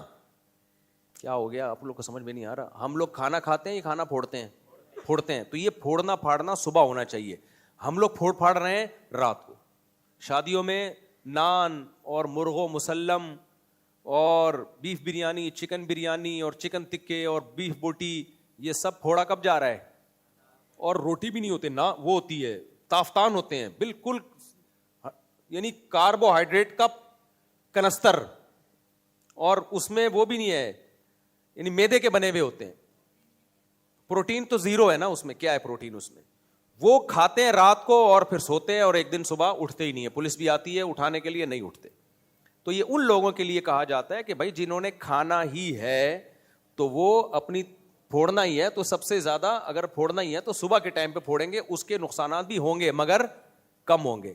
دوپہر کو پھوڑنے کے بھی نقصانات ہوتے ہیں مگر نسبتاً کم ہوتے ہیں. سب سے زیادہ باڈی ڈیمیج ہوتی ہے رات کو پھوڑنے پھاڑنے سے. اور یہ رات کو پھوڑنے کا مطلب ہے کارب والی چیز، جو فل کارب ڈائٹ ہے وہ لینا. چاول روٹی یہی چیزیں تو ہم کھا رہے ہیں نا، تو رات کو تو آپ ہلکا پھلکا کھایا کریں، اور وہ بھی پروٹین والی چیزیں زیادہ لیں رات کو. اب نبی صلی اللہ علیہ وسلم کی جو سیرت تھی، جس میں ہم دیکھتے ہیں کہ آپ گھر پہ آتے، ہوتا کھا لیتے، نہیں ہوتا نہیں کھاتے. بھائی صحت کا سب سے بہتر اصول ہی یہی ہے، بھوکا رہو. جب شدید بھوک لگے تو کھاؤ آپ. یہ تو ساری دنیا کے سارے سائنٹسٹ اس پہ متفق ہیں. لیکن آپ کا یہ جو اشکال ہے کہ نبی صلی اللہ علیہ وسلم کی خوراک تو مسکینوں والی خوراک تھی، یہ بات غلط ہے. ہمارے نبی کی خوراک بہت، صرف خاندانی نہیں بلکہ بہت خاندانی تھی. جس کو ہم غریبوں والی خوراک کہتے ہیں، آج میڈیکل سائنس نے ثابت کر دیا کہ وہ غریبوں والی نہیں ہے. اصل میں غریب جو خوراک کھا رہا ہے وہ امیروں والی ہے، امیر جو کھا رہا ہے وہ کس کی والی ہے؟ وہ غریبوں والی خوراک. سمجھتا ہے کہ نہیں سمجھتا؟ اب میں بتاتا ہوں ہمارے نبی نے کیا کیا کھایا ہے. ہمارے نبی نے جو قرآن نے جن خوراکوں کو پروموٹ کیا ہے، قرآن اور نبی تو تعلیمات کے لحاظ سے ایک ہی چیز کے دو نام ہے نا. قرآن میں برگر کا تذکرہ ہے، کہیں اللہ نے برگر کی قسم کھائی ہو؟ قسم ہے کولڈ ڈرنک کی، قسم ہے شربت کی، قسم ہے بریانی کی. قرآن نے قسم کھائی والتین والزیتون، قسم ہے انجیر کی. تو پروموٹ کس کو کیا قرآن نے؟ انجیر. آپ انجیر کے فضائل دیکھ لو جا کے، ایسی خاندانی خوراک ہے یار، اپنے خرچے پہ کھا لیا کرو. بہت سی چیزیں میٹھی ہوتی ہیں، شوگر کم ہوتی ہے اس میں، مٹھاس پوری آئے گی. جیسے گڑ میٹھا ہے، شوگر اس میں چینی سے کم ہے اس میں بھی بہت ہے، ایسا نہ ہو گڑ پھوڑنا شروع کر دیں، لیکن چینی سے بہت کم ہے، لیکن میٹھا ویسے ہی ہوتا ہے. کیا خیال ہے بھائی؟ تو قسم اٹھائی گئی ہے انجیر کی، قسم اٹھائی گئی ہے زیتون کی. ڈالڈا کی قسم ہے؟ یہ جو آج کل کے کوکنگ آئل آ رہے ہیں ان کی کہیں قسم ہے؟ اللہ نے زیتون کی قرآن میں تعریف کی، شجرتم مبارکہ، برکت والا درخت. مثالیں بھی اللہ نے زیتون کی دی ہیں، بقعۃ مبارکۃ زیتونۃ، شجرۃ مبارکۃ زیتونۃ. تو آپ زیتون کھاؤ، یہ غریبوں والی خوراک بولو نہیں ہے، یہ امیروں والی خوراک. ایک بات، صرف ہم آئل پہ آتے ہیں، آئل پہلے آئلوں کو ختم کریں پھر ہم کارب پہ آئیں گے. صرف آئل کو فوکس کرو آپ. اللہ تعالیٰ نے قرآن میں ارشاد فرمایا کہ ہم نے یہودیوں پر چربی کو حرام کر دیا تھا.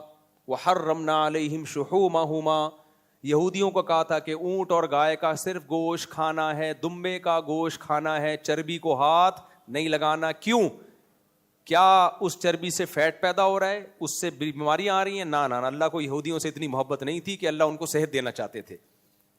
اللہ نے کہا تم سے اتنے بڑے بڑے جرم ہوئے ہیں، کم بختوں اتنے بڑے بڑے گناہ کیے ہیں، صرف گوشت کو ہاتھ لگاؤ، جانور کے فیٹ کے قریب بولو مت جانا. چربی کھانے کی تمہیں اجازت نہیں ہے، چربی صرف نیک لوگ کھائیں گے، برے لوگ چربی بولو نہیں کھائیں گے. سمجھ میں آئی بات؟ اس سے پتا چلتا ہے بھائی چربی میں کچھ تو تھا. چربی کھانے والا 4 شادیاں کرتا ہے، نہیں تو جذبہ اس میں 4 شادیوں کا پیدا ہو جاتا ہے. یہ اینیمل فیٹ ہے. آپ میڈیکل سائنس کی رپورٹیں پڑھو، جو صحیح ڈاکٹر ہیں، جو محقق ہیں، ہر ڈاکٹر محقق نہیں ہوتا، تو فطرت سے پوچھتے ہیں، ہم فطرت سے، نیچر سے پوچھتے ہیں. ہمارے نبی نے اونٹ کی چربی استعمال کی ہے. عرب میں نا شاعری میں، عرب کی جو شاعری ہے، جو زمانہ جاہلیت کی شاعری ہے، اس میں ایک شاعر نے بتایا کہ میری کزنوں نے، چچا زاد بہنوں نے مجھے کہا کہ بھائی یہ تم جو ہے نا اتنا بڑا اونٹ کھڑا ہوا ہے، تم سخاوت نہیں دکھا رہے. کہہ رہے میں نے اونٹ کو نہار کیا. پھر چربی کا اس نے خاص تذکرہ کیا اپنی شاعری میں. اونٹ کی سفید چربی بہت زبردست ہوتی ہے. میں نے ایک دفعہ اس کا گھی نکالا تھا اونٹ کی چربی کا، ہلکا سا کوکنگ کر کے نا، ایسا بہترین، کوئی اسمیل نہیں ہوتی، اتنا مزے کا ہوتا ہے وہ، لیکن لوگ نہیں کھاتے. اب یہ جو دمبا ہے، اللہ تعالیٰ نے چکی والے دمبا پورا گھی کا ڈبہ اس کے پیچھے لگا دیا. کیا خیال ہے کہ نہیں ہے؟ پوری زندگی وہ گھی کا ڈبہ اپنے ساتھ لے کے گھومتا ہے. وہ جو چربی ہے نا، جس کو پگھلاتے ہیں تو گھی بن جاتا ہے. وہ بزبان حال وہ دمبا کہہ رہا ہوتا ہے کہ میں جب کٹوں گا تو میرا گوشت اس ڈبے میں پکے گا.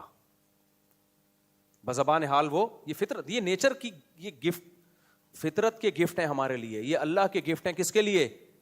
کہ اللہ نے کہا کیونکہ دمبے کھانے والوں کو چربی کا شوق ہوتا ہے، بکرے کھانے والوں کو نہیں ہوتا. حقیقت ہے. اور دمبے اکثر سرد علاقوں میں ہوتے ہیں. دمبے میں گرم علاقوں میں نہیں رہ، تبھی اس کے بال بار بار صاف کرنے پڑے. اللہ نے اس کو قدرتی سویٹر پہنایا ہوا ہے یہ بتانے کے لیے کہ ٹھنڈے علاقوں کا ہے، اور ٹھنڈے لوگ، اسی ٹھنڈے علاقوں کے لوگ یہ کھائیں گے اور فیٹ میں پکے گا. تو اللہ میاں نے اس کے پیچھے ایک چکی بنا کے پورا گھی کا ڈبہ چپکا دیا. ساری زندگی وہ گھی کا ڈبہ اٹھا کے گھومتا ہے کہ بھائی میں جب کٹوں گا تو میرا گوشت اسی میں پکے گا. ہم نے کیا کیا؟ ڈاکٹروں کی باتوں میں آ کے، جو بیچارے صحیح سمجھدار ڈاکٹر نہیں ہیں، ان کی باتوں میں آ کے وہ چربی اٹھا کے صابن بنا دیا ہم نے اس سے، یا وہ کسی کو دے دیا، اور الگ سے ہم نے کوکنگ آئل مارکیٹ سے خریدا اور اس میں اس کے گوشت کا بیڑا غرق کر دیا. ذائقہ کی بھی ایسی کی تیسی اور صحت کی بھی ایسی کی بولو تیسی. تو یہ غریبوں والی خوراک ڈالڈا ہے یا کوکنگ آئل ہے. ڈالڈا کو اسپیشلی کوئی، ڈالڈا پھر بھی نسبتاً بہت سے آئل سے بہتر ہے، ایک کمپنی ہے نا. باقی جو لوکل آئل بک رہے ہیں ان کا تو پتہ نہیں، ڈیزل سے آئل بنا رہے ہیں بھائی کس سے بنا رہے ہو کچھ پتہ نہیں ہے، کیا ڈال رہے ہو اس میں. لوگ چمک دیکھتے ہیں اس کی. آپ چند دن میرے مشورے پہ چربی کھاؤ، پھر آپ اپنے رنگ دیکھو اور آپ اپنا کلر دیکھو، اور بچوں کو کھلاؤ ایسے دمبے جیسے ہو جائیں گے، مسٹنڈے دمبے جیسے ہو جائیں. ہاں بعض ڈاکٹر آپ کو منع کریں گے، دل کی بیماریاں آتی ہیں فلاں، وہ ان لوگوں کی آتی ہیں جو ہارڈ ورکنگ کرتے نہیں ہیں، خوراک کھا رہے ہیں ببر شیر والی اور حرکتیں بکریوں والی کر رہے ہیں. تو جب شیر جیسی خوراکیں کھائی جاتی ہیں تو آپ کا لائف اسٹائل بھی کیسا ہوتا ہے؟ شیر جیسا ہوتا ہے. شیر دھاڑتا ہے, دوڑتا ہے, جھپٹتا ہے, کھا پی کے پھر مسٹنڈوں کی پڑا بھی محنت کرتا ہے, پھر لائف میں انجوائے بھی کرتا ہے. لیکن ایسا ہی نہیں ہے کہ پڑے پڑے زندگی گزار دے. تو جن لوگوں نے ورزش نہیں کرنی, بھاگنا دوڑنا نہیں ہے, ہارڈ ورکنگ نہیں ہے, پڑے ہوئے ہیں, تو وہ تو بھائی چربی کھا کے مریں گے. لیکن اس میں پھر چربی کا قصور نہیں ہے, دمبے کا قصور نہیں ہے, اس میں آپ کے لائف اسٹائل کا قصور ہے. وہ تو کچھ بھی کھائیں گے تو مریں گے آپ. تو یہ اسلام نے خوراک بتائی ہمیں, یہ بادشاہوں والی خوراک ہے. آج غریب چربی کھا رہا ہے, اس کے پاس کوکنگ آئل کے بیچارے کے پاس پیسے نہیں ہوتے, وہ کیا کھا رہا ہوتا ہے؟ چربی کھا رہا. وہ منہ بھی بنا رہا ہوتا ہے, اللہ نے مجھے پیسہ نہیں دیا اس لیے میں چربی کھا رہا ہوں. او بھائی صاحب, تو زیادہ بادشاہوں والی خوراک کھا رہا ہے. تو پھر اسلام میں جو دوسرے جس آئل کی فضیلت بیان کی گئی ہے وہ کون سا ہے؟ زیتون. وائٹامن ای سے بھرپور ہوتا ہے. میں ایسے علاقوں میں گیا ہوں جن لوگوں میں زیتون انٹیک زیادہ ہے, ان کی اسکن ہی الگ نظر آ رہی ہوتی ہے, عجیب ہی لگ رہے ہوتے ہیں. جوان تو الگ ہی لگ رہے ہوتے ہیں, نظر آ رہے ہوتے ہیں. بھائی یہ کوئی یہ وہ والی خوراک ہے, ہمارے والے پراٹھے پہ سیٹ نہیں ہوئے یہ لوگ.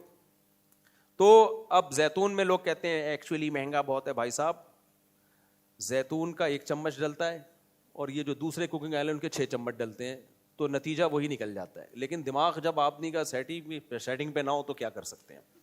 تو ہمارے نبی صلی اللہ علیہ وسلم کی خوراکیں بڑی خاندانی تھی. تو اسی طرح نبی صلی اللہ علیہ وسلم نے دودھ پیا ہے. دودھ غریبوں کی خوراک آج بن چکی ہے. اصل میں یہ کس کی خوراک ہے؟ اب دیکھو دودھ کیسے پیا ہے, بوائل کر کے نہیں. دیکھو نبی صلی اللہ علیہ وسلم کو فالو کرنا ہے تو پورا فالو کرو گے تو فائدہ ہوگا, جس طریقے سے آپ نے جو چیزیں استعمال کی. ہمارے نبی نے دودھ جب پیا ہے تو اس میں 3 چیزیں ہیں, وہ 3 شرطوں کا خیال کر کے پیو گے تو فائدہ ہوگا, اور پھر تھوڑا فائدہ نہیں ہوگا, بہت فائدہ ہوگا. نمبر 1, اس جانور کا دودھ جو آرگینک چیزیں کھاتا ہو, یعنی نیچرل طریقے سے پلتا ہو.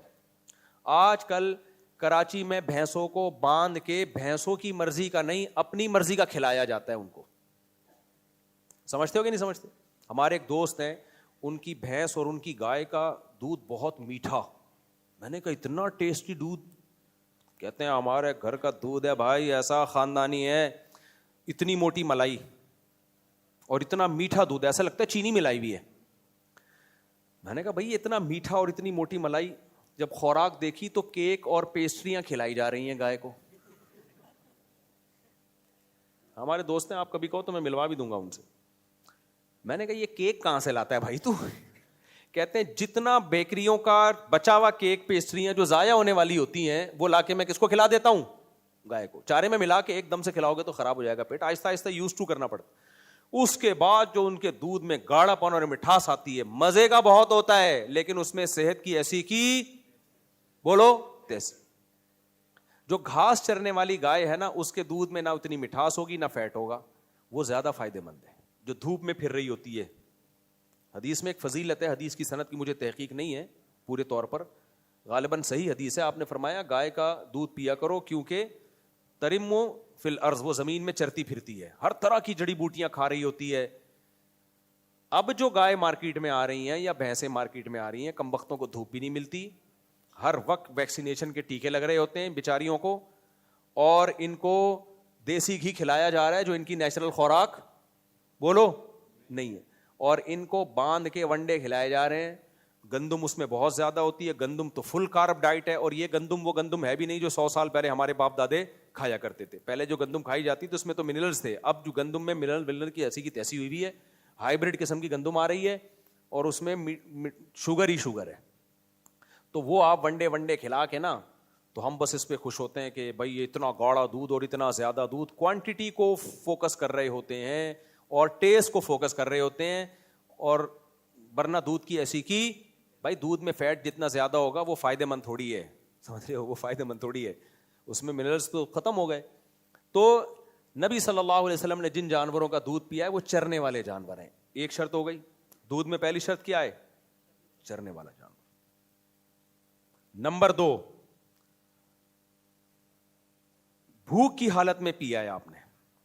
ہم کرتے ہیں 2 پراٹھے کھانے کے بعد 1 گلاس دودھ پی لو, رات کو اچھے بچے دودھ پی کے سوتے ہیں, تو وہ 70 سال میں بھی رات کو وہ اچھا بچہ دودھ پی کے سو رہا ہوتا ہے، جبکہ رات وہ شادی میں طبیعت سے پھوڑ پھاڑ کے آیا ہوتا ہے، وہ اس کے بعد بزرگ کہہ کے دنیا سے چلے گئے تھے، یہ کہہ کے اتنے برا اثر ہوا کہ چلے گئے دنیا سے، وہ ایسے مشورے دیں گے تو دنیا سے چلے جائیں گے کہ اچھے بچے رات کو دودھ پی کے سوتے ہیں، تو 70 سال میں بھی آپ رات کو دودھ پی کے سو گے تو بیڑا کیا ہوگا؟ یہ تو حیرت ہے 70 سال تک پہنچا کیسے بھائی تو؟ اس میں ایک تو فیٹ اتنا ہے اور تم رات کو پی کے سو رہے ہو تو سارا چربی جمے گی بھائی، تو ہڈیاں وہ تو سارے کولیسٹرول ہے. تو نبی صلی اللہ علیہ وسلم نے دودھ استعمال کیا شدید بھوک میں کھانے کی جگہ. دودھ صحیح بخاری کی حدیث ہے یا مسلم کی کہ دودھ وہ خوراک ہے جو کھانے اور پینے دونوں جگہ استعمال ہوتا ہے. تو ہم لوگ ایسا نہیں کرتے میرے بھائی، ہمیں جب بھوک لگ رہی ہوتی ہے تو دودھ سے کون پیٹ بھرتا ہے؟ آج کل دودھ سے کوئی پیٹ نہیں بھرتا. صحابہ کرام جو دودھ پیتے تھے پیٹ نہیں بھر، یعنی وہی کھانے کے طور پہ ہوتا تھا. آپ چند دن یہ کر کے دیکھو، بھوک لگ رہی ہے شدید، آپ صرف دودھ پی لو. ہمیشہ نہیں کرو کیونکہ آپ کو دوسری چیزیں بھی چاہیے، لیکن کبھی کبھار ایسا کر لو تو دیکھو کیسا آپ کو فائدہ ہوگا دودھ کا. تیسری چیز جو نبی صلی اللہ علیہ وسلم نے دودھ میں کی ہے، فریش ملک ادھر نکالا اور ادھر پی لیا، بوائل نہیں کیا. اب ڈاکٹر میرے اس بات پہ کہیں گے لو بھائی جراثیم والا دودھ پلا رہے ہو. بھائی جراثیم پیدا ہونے سے پہلے پی لو آپ. یہ جو آپ گوالوں سے دودھ لے کر آ رہے ہو اس میں دودھ بھی ہے، گوالے بھی ہیں اس میں، یعنی ان کی اپنی بھی ایفرٹس اور ان کی بھی چیزیں. اس کو تو بوائل کرنا ہی پڑے گا، یہ کچا نہیں پی لینا آپ. لیکن دودھ کو جب آپ بوائل کر لیتے ہیں تو نیچرل فارم میں نہیں رہتا. اللہ نے قرآن مجید میں دودھ کی بہت تعریف کی ہے. وَإِنَّ لَكُمْ فِي الْأَنْعَامِ لَعِبْرَةً، فرمایا تمہارے لیے ان چوپایوں میں عبرت کا سامان ہے. نُسْقِيكُم مِّمَّا فِي بُطُونِهِ مِن بَيْنِ فَرْثٍ وَدَمٍ لَبَنًا خَالِصًا سَائِغًا لِّلشَّارِبِينَ. ہم کیسے چکنا گاڑھا دودھ سوکھا چارے سے تھنوں میں نکالتے ہیں اور ایسے خلق پہ پھسلتا چلا جاتا ہے. تو اللہ نے اس دودھ کی تعریف کی ہے جو تھن سے نکلے اور کہاں جائے؟ گلاس میں آ کے آپ کے حلق میں چلا جائے. یہ گلاس کا ذکر اس لیے کہ ایسا نہ ہو جذبات میں آگے ڈائریکٹ منہ لگانا شروع کر دو، کوئی بھروسہ نہیں ہے وہیں منہ لگا کے پی رہے ہوں. تو سمجھتے ہو کہ نہیں سمجھتے؟ اور دودھ میں نبی نے پانی بھی ملایا ہے. بکری کا دودھ تو ویسے ہی بہت پتلا ہوتا ہے، اس میں بھی پانی ملایا ہے. صحیح ہے نا؟ گرمیوں میں آپ اس کو ٹھنڈا کرنے کے لیے تھوڑا سا ٹھنڈا پانی ملا دیں تاکہ وہ تھوڑا ٹھنڈا ہو جائے. ہمارا سارا فوکس ہوتا ہے گاڑھے دودھ پہ اور نبی کا سارا فوکس تھا پتلے دودھ پہ. اور یہ تو 3 باتیں ہو گئیں، سمجھ میں آئی کہ نہیں آئی؟ آرگینک دودھ یعنی آرگینک غذائیں کھاتی ہو گائے. Number 2 fresh. نمبر 3 شدید بھوک کی حالت میں، شدید بھوک کی حالت میں. اور ایک چوتھی چیز بھی تھی دماغ سے نکل گئی میرے، ہاں دودھ میں کچھ ملایا نہیں ایسے ہی پیا ہے، لیکن ایک چوتھی چیز تھی یار. چلو پھر اتنے بھی کافی ہے، یہ 3 شرطوں پہ بھی عمل کر لو نا تو بہت ہے. تو اس طرح سے دودھ پیئیں گے تو فائدہ ہوگا. اس طرح سے کون پی رہا ہے؟ امیر پی رہا ہے یا غریب پی رہا ہے؟ غریب پی رہا ہے. سمجھ میں آ رہی ہے بات؟ تو ہمارے نبی کی خوراک امیروں، ابھی آپ کے سوال میں مزید لیتا ہوں صبر کریں. تو ہمارے نبی کی خوراک تو بھائی امیروں والی خوراک تھی، سمجھ رہے ہو؟ تو اب غریب کیا کر رہا ہے جو ریوڑ چڑھا رہا ہے بکریوں کا؟ ہاں چوتھی شرط یاد آ گئی کہ آپ صلی اللہ علیہ وسلم نے سب سے زیادہ جو دودھ پیا ہے وہ اونٹنی کا اور بکری کا پیا ہے. ہمارے ہاں جو سب سے زیادہ پیا جاتا ہے گائے کا بھی نہیں بلکہ بھینس کا. سبحان اللہ. تو بنو گے کیا؟ بھینس بنو گے پھر. کیا خیال ہے؟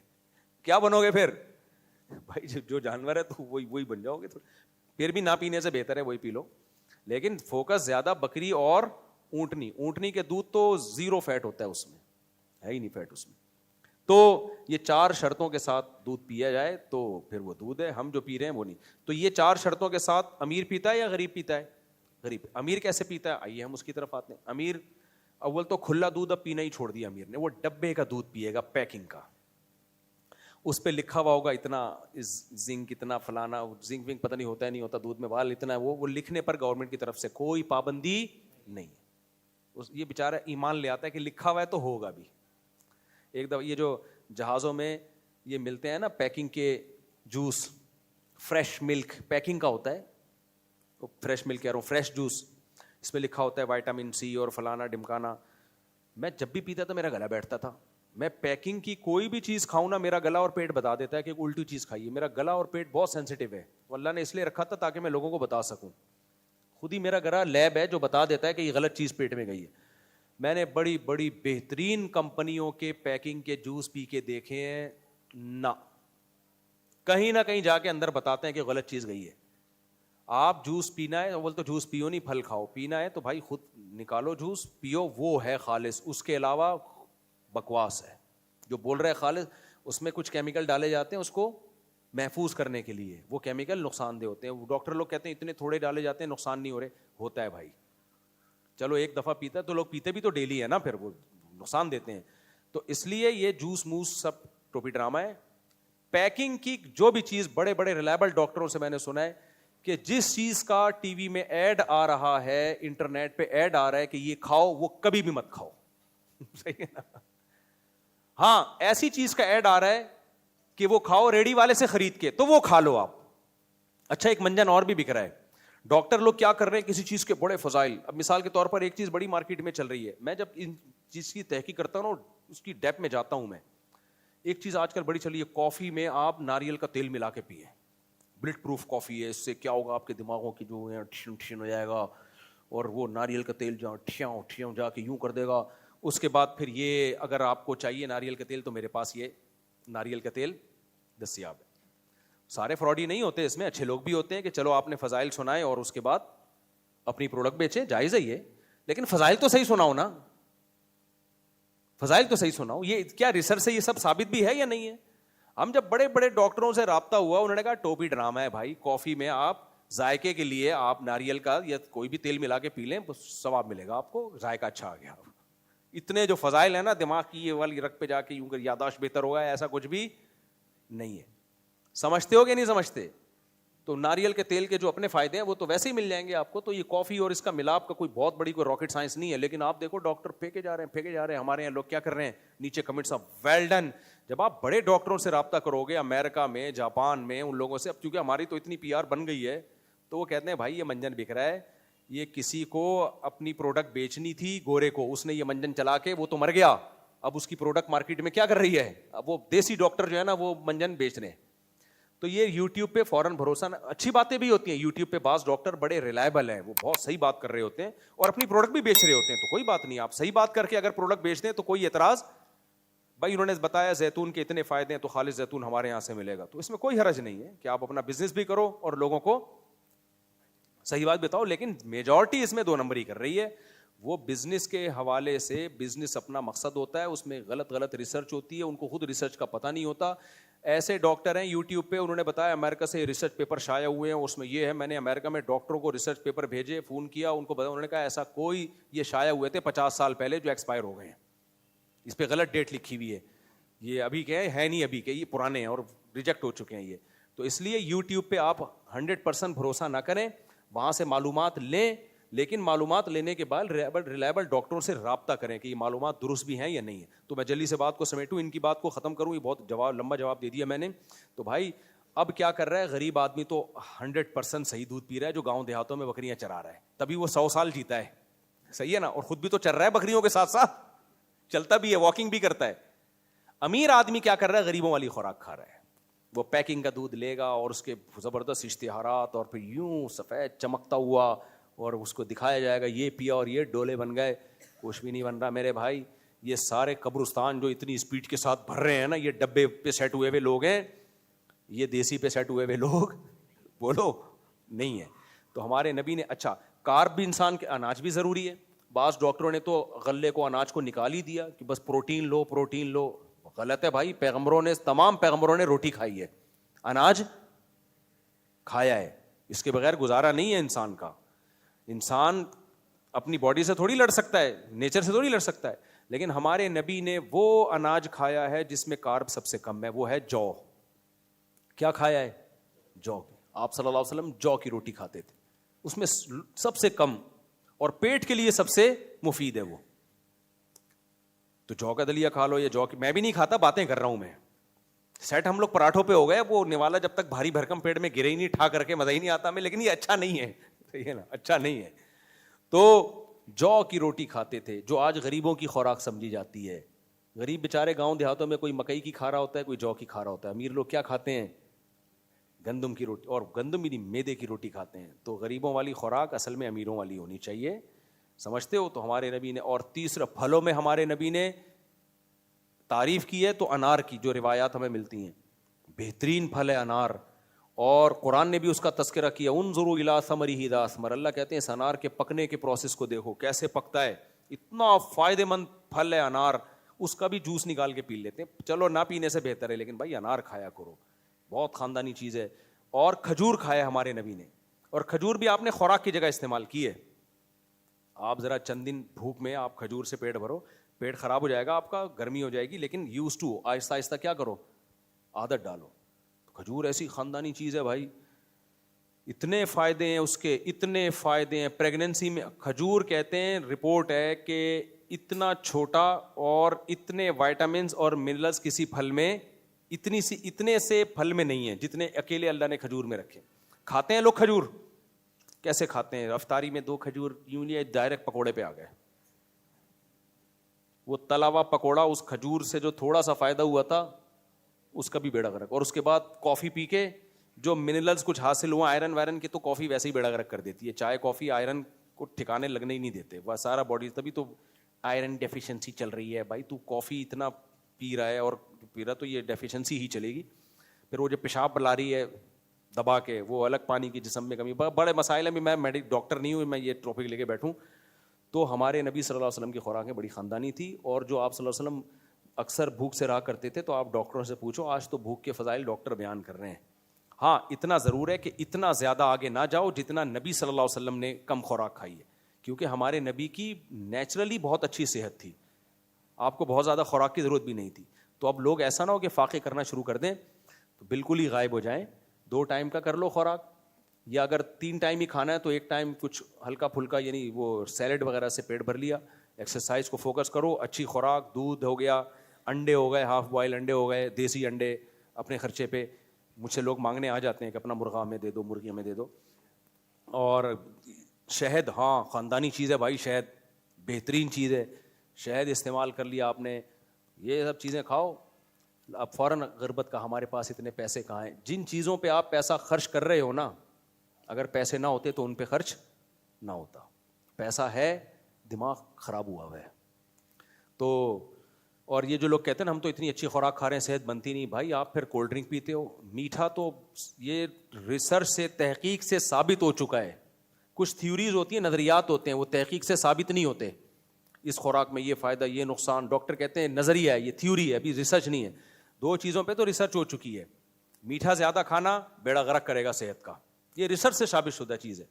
اور دوسرا سگریٹ, یہ کینسر کرے گی. اور تیسرا میری اپنی ریسرچ ہے, ڈاکٹروں سے میں نے نہیں پوچھا, گٹکا منہ کا کینسر کرے گا.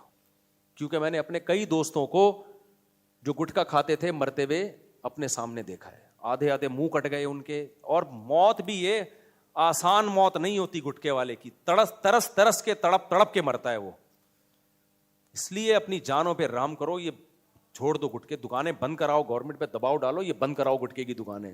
اتنے خطرناک زہریلے کینسر ہوتے ہیں نا. منہ کا کینسر, یار زخم گھٹنے پہ ہو جائے, یہاں ہو جائے, برداشت کر. منہ میں زخم ہو گیا, نہ بات کر سکتا ہے اور نہ کھا سکتا ہے. بہت ہی دردناک موت ہوتی ہے گٹکے والے کی. اللہ حفاظت میں رہے گا. ہجامے سے متعلق جی جلدی سے پوچھ لیں, مختصر, بس میں مختصر جواب دوں گا, اب اتنے لمبے جواب نہیں دوں گا میں.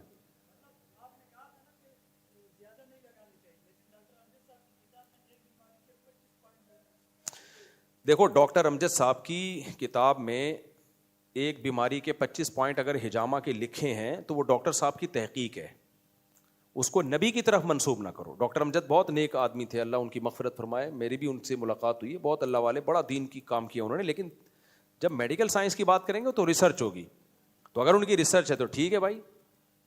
لیکن اب جو ڈاکٹر جو حکیم اور ڈاکٹر بہت سارے کر رہے ہیں, ان کو ہجامہ کی الف بے بھی نہیں پتہ ہے.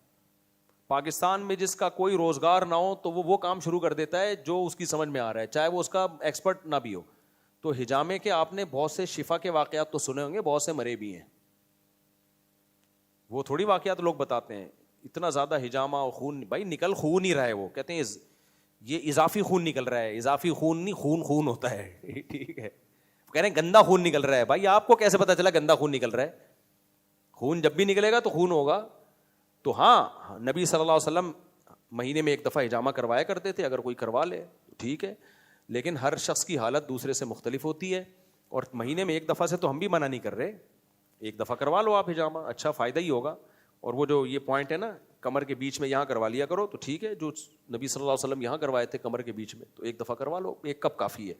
لیکن یہ ہجامہ والے اتنے زیادہ فضائل, اتنے زیادہ, کوئی گویا دنیا میں بیماریاں ہی ختم ہو گئی ہیں, ایسا نہیں ہے بھائی. جو چیز جتنی ہے اس کو رہنے دو, اتنا ہی رہنے دو, اس سے آگے مت بڑھاؤ, نقصان ہوتا ہے اس کا.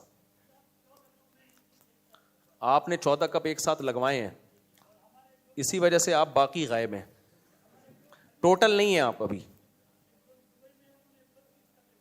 ماشاء اللہ, بچا کچھ ان کے اندر پھر, اچھا ماشاء اللہ, تو وہ ریکوری کر لی ہوگی, ورنہ مر بھی سکتے ہیں اس طرح. السلام علیکم مفتی صاحب. وعلیکم السلام. دیکھو ڈاکٹر جب آپ سے بلڈ لیتا ہے نا, پہلے ٹیسٹ کرتا ہے کہ بلڈ ہے بھی نہیں. ہجامہ والے کے پاس کوئی ٹیسٹ نہیں ہے, خون نکال کے پوچھ رہے ہوتے ہیں چکر تو نہیں آ رہے. چلیں جی. مفتی صاحب میرا تعلق گلگت بلتستان, کیٹو پہاڑ اور سیاچن گلیشیئر کے دامن سے میرا تعلق ہے. بیسیکلی میرا جو ہے کوشچن آپ سے یہ ہے, اس وقت ہمارے کالجز اور یونیورسٹیز میں ایتھکس کے نام پہ, کریٹیکل تھنکنگ کے نام پہ, فلاسفی کے نام پہ ایسے سیشن کنڈکٹ کیے جا رہے ہیں جن کی وجہ سے ہمارے جو یوتھ ہے, نیو یوتھ ہے, جس میں 50 سے 70%, میں منیمائز کر کے بتا رہا ہوں آپ کو, 50 سے 70% ایتھیس کا شکار ہو رہے ہیں. تو آپ سے کوشچن یہ ہے کہ ایک مسلمان جو لمیٹڈ نالج کے ساتھ کسی یونیورسٹی میں انٹر ہوتا ہے تو وہ اپنے آپ کو ایسے جو ہے فتنوں سے کیسے بچائے. اور دوسری بات جو ہے, آئی ایم سوری ٹو سے مفتی صاحب, جو ہے علماء کرام کا اس میں جو ہے کردار کم نظر آ رہا ہے, اس کی وجہ کیا ہے؟ بہترین بات کی ہے میرے بھائی نے, ان کا خلاصہ میں اپنے الفاظ میں سناتا ہوں. یونیورسٹیوں میں ایتھیزم بہت بڑھ رہا ہے, ایتھیزم خدا کا انکار, اور علماء کا اس میں کیا کردار ہے. تو فی الحال ہمیں یہ کرنا چاہیے کہ ایتھیزم پہ نا یونیورسٹی کے لڑکوں کو کورسز کروانے چاہیے جدید طرز پہ, اور وہ کورسز پھر یونیورسٹی میں لانچ کرنے چاہیے ورکشاپ کے ذریعے. اور یہ ایتھیزم کے دعوے اتنے فضول ہوتے ہیں نا, ان کی دلیل اتنی کمزور ہوتی ہے کہ یہ ایک ہی چوکے چھکے میں ختم ہو جاتا ہے, کیونکہ خدا کے وجود کے دلائل سائنس سے ہی اتنے اسٹرانگلی ثابت ہیں. قرآن تو الگ ہے, سائنس سے ہی اتنے اسٹرانگلی ثابت ہیں کہ اس کو پیش کرنے والا خاندانی ہونا چاہیے. تو یہ آدھے گھنٹے کی مار ہے یہ نا. کسی بھی یونیورسٹی میں کسی ایسے اسکالر کا لیکچر ہو جائے, کیسر راجہ بھی بہت اس میں ماشاءاللہ خاندانی کام کر رہا ہے, تو ایسے آدمی کا لیکچر کروا دیں آپ یونیورسٹیوں میں, جو ایتھیزم پہ ان کی بھرپور تیاری ہو, اور یہ جو سائنس ہے, سائنسی علوم پہ بھی جو فزکس کی تھیوریز ہیں, سائنسدانوں کا بھی اس کو کچھ پتہ ہو, تو اس اسٹائل میں آدھا پونا گھنٹہ بہت ہے. ہمارے جامعہ میں بھی ایسے اساتذہ ہیں الحمدللہ, کچھ یونیورسٹیوں سے آئے ہیں جن کو ہم نے عالم بنایا ہے, وہ بڑے خاندانی ہیں. تو کہیں بھی یونیورسٹی میں ایسا ہو رہا ہے تو یونیورسٹی کے جو پرنسپل ہے اس سے بات کریں.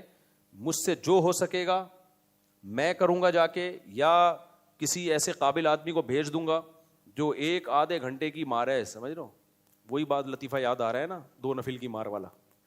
ایک آدمی کی نماز نہیں پڑھتا تھا ایک آدمی, تو مولوی صاحب نے کہا کہ نماز پڑھا کر, تیری بھینس زیادہ دودھ دے گی. وہ آیا فجر کی نماز پڑھنے, تو جب گیا تو بھینس مر چکی تھی. اس نے امام صاحب کو کہا یہ تو دودھ کیا دے گی, تو مر گئی. اس نے کہا اللہ تیرا امتحان لے رہا ہے, ظہر پڑھ. ظہر آ کے پڑھی تو دوسری بھینس ہی مر گئی تھی.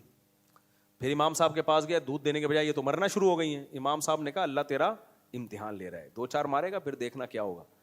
2-4 بھینسیں مریں گی, پھر تو وارے نہیں آ رہے تھے, اب آزما رہا ہے. پھر مغرب پڑھنے آیا, پھر دیکھا ایک بھینس مری ہوئی ہے. تو ایک کٹا بہت زور سے نا بھینس کا بچہ چیخ رہا تھا, تو اس کو کہتا ہے چپ ہو جا, تو خالی 2 نفل کی مار ہے. تیرے ماں باپ کو مارنے کے لیے 4 فرض پڑھنے پڑے ہیں, 2 رکعت پڑھوں گا شکرانے کے تو مرا ہوا ہوگا, تو چپ کر جا, زیادہ شور نہیں کر. تو یہ ایتھیزم جو ہے نا آدھے گھنٹے کی مار ہے, سمجھ رہے ہو. آدھے گھنٹے کا لیکچر بھی کہیں ہو جائے نا, ایتھیزم کے سارے یہ دیسی لبرل صرف پھینکتے ہیں. ان کو کم بختوں کو نہ سائنس کا پتہ ہے, نہ سائنسدانوں کا پتہ ہے, نہ ڈاروین کی تھیوری اصل ہے کیا یہ بھی نہیں پتہ ان کو. یہ ڈاروین سے بھی 4 ہاتھ آگے. ڈاروین کی تھیوری یہ ہے ہی نہیں کہ کائنات ایسے بنی ہے بندر سے, یا ہم انسان بنے بندر سے. ڈاروین کی تھیوری یہ کہ اگر خدا نہیں ہے تو پھر ایسے بنے ہوں گے.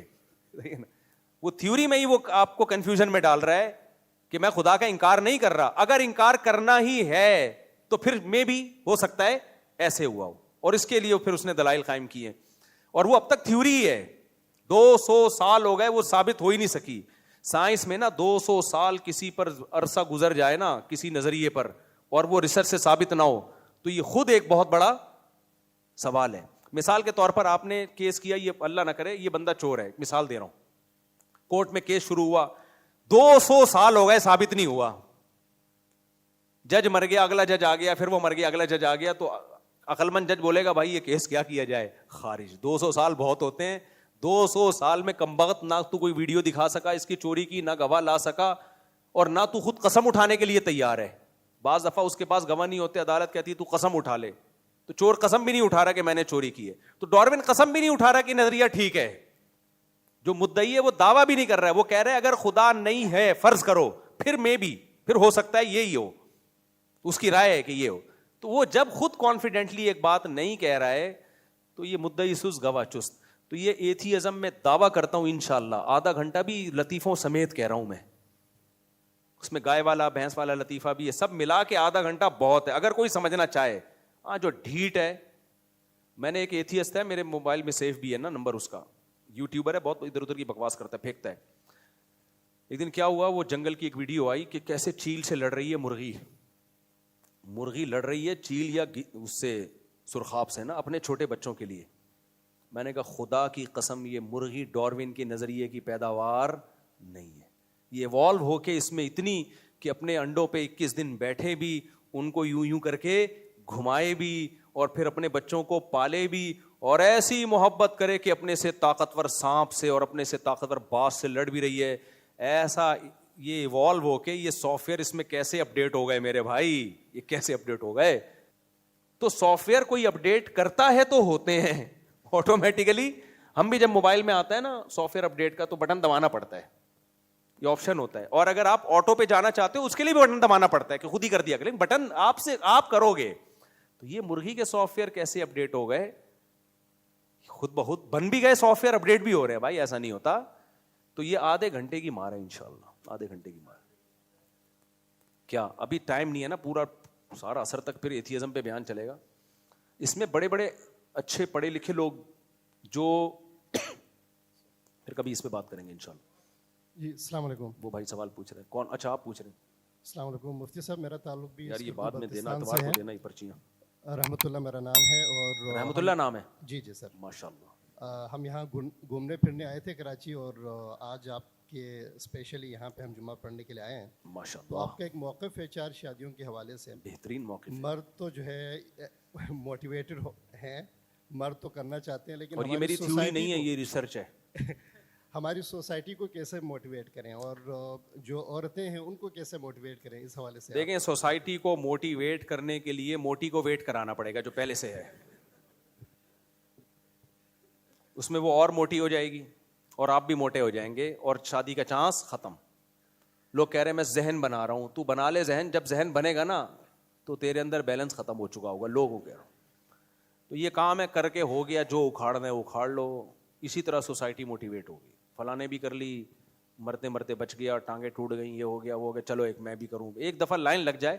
دیکھو جب لال بیگ الٹا پڑا ہوا ہوتا ہے نا, چیونٹی آتی ہے, پہلی چیونٹی تو چپت مار کھاتی ہے لال بیگ سے, لیکن موٹیویشن دوسری چیونٹی کو اس کو دیکھ کے ملتی ہے. کیا خیال ہے؟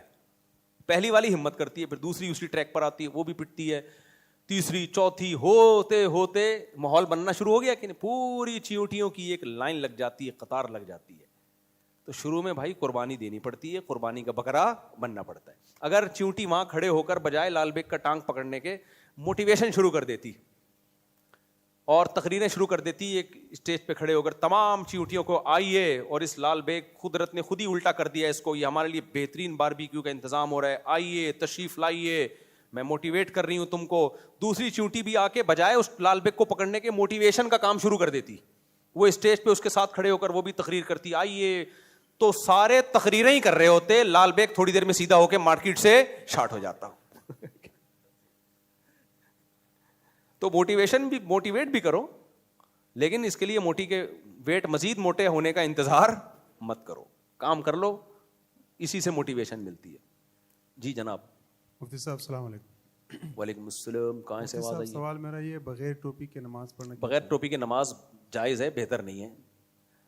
نبی صلی اللہ علیہ وسلم ہمیشہ سر ڈھانک کے نماز پڑھا کرتے تھے. ارشاد. السلام علیکم مفتی صاحب, میرا نام غلام مصطفیٰ ہے, کوئٹہ سے ہوں, یونیورسٹی بلوچستان میں اسسٹنٹ پروفیسر ہوں. جیسے اس بھائی نے سوال کیا تھا, میں اتفاق کرتا ہوں اس بات سے کہ ہم جو بچے پیدا کر رہے ہیں, پیدا سے مراد جو ہم مارکیٹ میں لا رہے ہیں ایز اے طلبہ, ان میں ٹھیک ہے وہ ڈگری کی اہلیت ہوتی ہے لیکن بیسک انسانیت نہیں ہوتی. ویسے تو مسلمان میں انسان اس کو سمجھتا ہے جو اپنی دین کو سمجھے. جی بالکل. میں آپ کی پلیٹ فارم کی توسط سے آپ کی زبان سے یہ گورنمنٹ سے ایک ریکویسٹ کرنا چاہتا ہوں, بلکہ اس پہ تھوڑا سا آپ بات کریں کہ اگر ہمارے نصاب میں مونٹیسری سے لے کر پی ایچ ڈی تک سیرت نبی کو ایز اے سلیبس کا حصہ بنایا جائے تو ایک تو اس سے ہم جو ڈاکٹر ہے, انجینئر ہے, وہ ڈاکٹر انجینئر کے ساتھ ساتھ ایک اچھا مسلمان بھی ہوگا. جو اب ہمارے ڈاکٹر کو مسلمان ہونے کی زیادہ ضرورت ہے, انسان بننے کی زیادہ ضرورت ہے. ڈاکٹر تو ہے لیکن انسانیت سے خالی. ایک آدھ مطلب میں مثال دے سکتا ہوں. اسی طرح تمام شعبہ جات میں جو لوگ آ رہے ہیں فارغ التحصیل لوگ, وہ بیسکلی اس ڈگری کے لیے تو رکھتے ہیں لیکن ان کے اندر وہ انسانی جذبہ یا ایک اچھا جو شفقت, ایک جو انسانی مروت ہونا چاہیے وہ نہیں ہے. وہ صرف پیسہ کمانے کی مشین بنا کے ہم بیچ رہے ہیں ان کو مارکیٹ میں. دوسری بات آپ نے کہا کہ جیسے علماء کا ایک رول, پھر اس طرح اگر سیرت النبی کو ہمارے کیریکولم کا سلیبس کا حصہ بنایا جائے, جو آپ کی توسط سے میں گورنمنٹ سے ریکویسٹ کرتا ہوں, تو اس سے اس کو پڑھانے کے لیے, اس کی درس و تدریس کے لیے علماء کا ایک رول بڑھ جائے گا. ہمارے اداروں میں علماء اساتذہ کے طور پر بھرتی ہوں گے, اپوائنٹ ہوں گے, اور وہ سلسلہ چلے گا جس سے ہمارے درمیان جو اس وقت دنیاوی اور دینی تعلیم ہے, جو گیپ ہے, وہ ختم ہوگا. میں یہ آپ کی زبان سے بالکل بھائی نے بہت اچھا پیغام دیا ہے. کہہ رہے ہیں آپ کے توسط سے آپ حکومت کو یہ پیغام دیں, تو حکومت اتنی نیک نہیں ہے کہ میری بات سنے, لیکن میں آپ کا پیغام بہرحال پارسل کر دیتا ہوں کہ یہ جو ہماری یونیورسٹیوں میں لا ابالی پن آ رہا ہے نا, ایک بھائی نصاب میں پہلی جماعت سے لے کر پی ایچ ڈی تک سیرت کا عنوان ہونا چاہیے, یقیناً ہونا چاہیے, سیرت سلیبس کا حصہ ہونی چاہیے. ایک بات. دوسری بات یہ کہ صرف پڑھانے سے تربیت نہیں ہوتی. جب بھی کوئی ایجوکیشن سسٹم ہوگا نا, لڑکے لڑکیاں اکٹھے بیٹھیں گے, آپ سیرت کو 100 دفعہ پڑھاؤ, قرآن پڑھاؤ, تفسیر پڑھاؤ, فائدہ ہونے والا نہیں ہے. جو بے حیائی یونیورسٹی میں پھیل رہی ہے نا, گرل فرینڈ بوائے فرینڈ, یہ سیٹ اپ, کو ایجوکیشن سسٹم ختم ہونا چاہیے. اور جب تک یہ کام گورنمنٹ نہیں کرتی, بھائی ہم اور آپ ادارے بنا لیں. یونیورسٹی پہ کسی کے ٹھیکیداری تو نہیں ہے نا. جامعۃ الرشید نے غزالی یونیورسٹی اسی وجہ سے تو بنائی ہے کہ یار وہ ادارے ٹھیک نہیں ہو رہے, تو ہم خود ادارہ بنا لیں جس میں مرد الگ ہوں, خواتین الگ ہوں. اور جامعۃ الرشید کا یہ ہدف ہے کہ ہم ایسا سلیبس یونیورسٹیوں کے لیے بنائیں جس میں 70% دنیا کی تعلیم, 30% مذہبی تعلیم ہو. تو یہ صرف جامعہ نہیں, کوئی بھی کرے یہ کام, تو کوئی پابندی نہیں ہے. علماء بھی یونیورسٹیاں بنا سکتے ہیں. لوگ فوراً کہتے ہیں علماء کا کام نہیں ہے, یہ علماء کا کام نہیں ہے. بھائی علماء کا کام انقلاب لانا ہے, نظام کی تبدیلی. یہ کس کا کام ہے؟ علماء کا کام. تو جو چیز بھی نظام کی تبدیلی کا ذریعہ بنے گی وہ علماء کا کام ہے. ایسے تو پھر سیاست بھی علماء کا کام نہیں ہے, دھرنے دینا بھی علماء کا کام نہیں. لیکن دیتے ہیں کہ نہیں دیتے سیاسی لوگ, اور صحیح کرتے ہیں بھائی, کہ اگر علماء سیاست میں نہیں ہوں گے تو سارے سیکولر لوگ چلے جائیں گے. تو تعلیمی جتنے بھی ادارے ہیں, دین ہو یا دنیا, یہ علماء ہی کا کام ہے. اگر صرف مدرسے کے اندر رہنا ہے, مسجد کے اندر رہنا ہے, تو پھر تو بھائی آپ کا اس کا مطلب آپ چھوڑ چھاڑ کے بیٹھ جاؤ. پھر تو مسجد بھی ضروری ہے, مدرسہ بھی ضروری ہے, یونیورسٹی بھی کیا ہے. 99% طبقہ یونیورسٹی میں جاتا ہے. تو یہ دو طریقے ہیں. اللہ آپ کے جذبے کو قبول کرے. آخری سوال بس, یہ بھائی کافی دیر سے پوچھ رہے ہیں نا ان کو. اچھا جی, ماشاء اللہ ماشاء اللہ, جزاک اللہ آمین. گڈ, خاندانی ہو گیا. اس بھائی ان کا نمبر لے لیں, اس کردو ان سے رابطہ کر کے جانا ہے میں نے.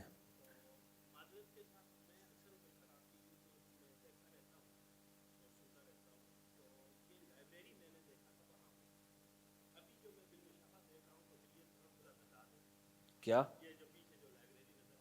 نہیں, یہ لائبریری نہیں ہے, اس کی تصویر ہے یہ.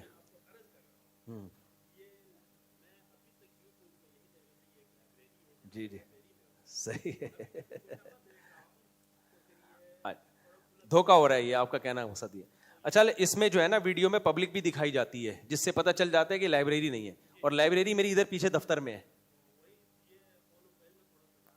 اچھا یہ میں ایڈمن تک بات پہنچا دوں گا. دیکھیں یہ جتنی بھی کیمرے کی سیٹنگ اور بیک گراؤنڈ میں کیا ہے, یہ میرا ہیڈنگ نہیں ہے, یہ سارے کام ایڈمن کے ہیں. چینل پہ بعض دفعہ غلط اردو میں عنوان ڈالے ہوئے ہوتے ہیں, عجیب عجیب, لوگ مجھے برا بلا کہہ رہے ہوتے ہیں, تو میں وہ سارا برا بلائی ایڈمن کو پارسل کر دیتا ہوں. تو یہ میں ان تک پیغام پہنچا دوں گا. جی اور بات ہوگی نا کمپلیٹ. ارشاد. ٹھیک ہے, ملتے ہیں.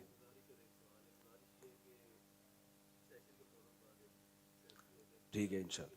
یہ گجرانوالا والے جتنے ہیں سائڈ پہ ہو جائیں. ٹھیک ہے, ایک سیکنڈ. جی جی. اچھا,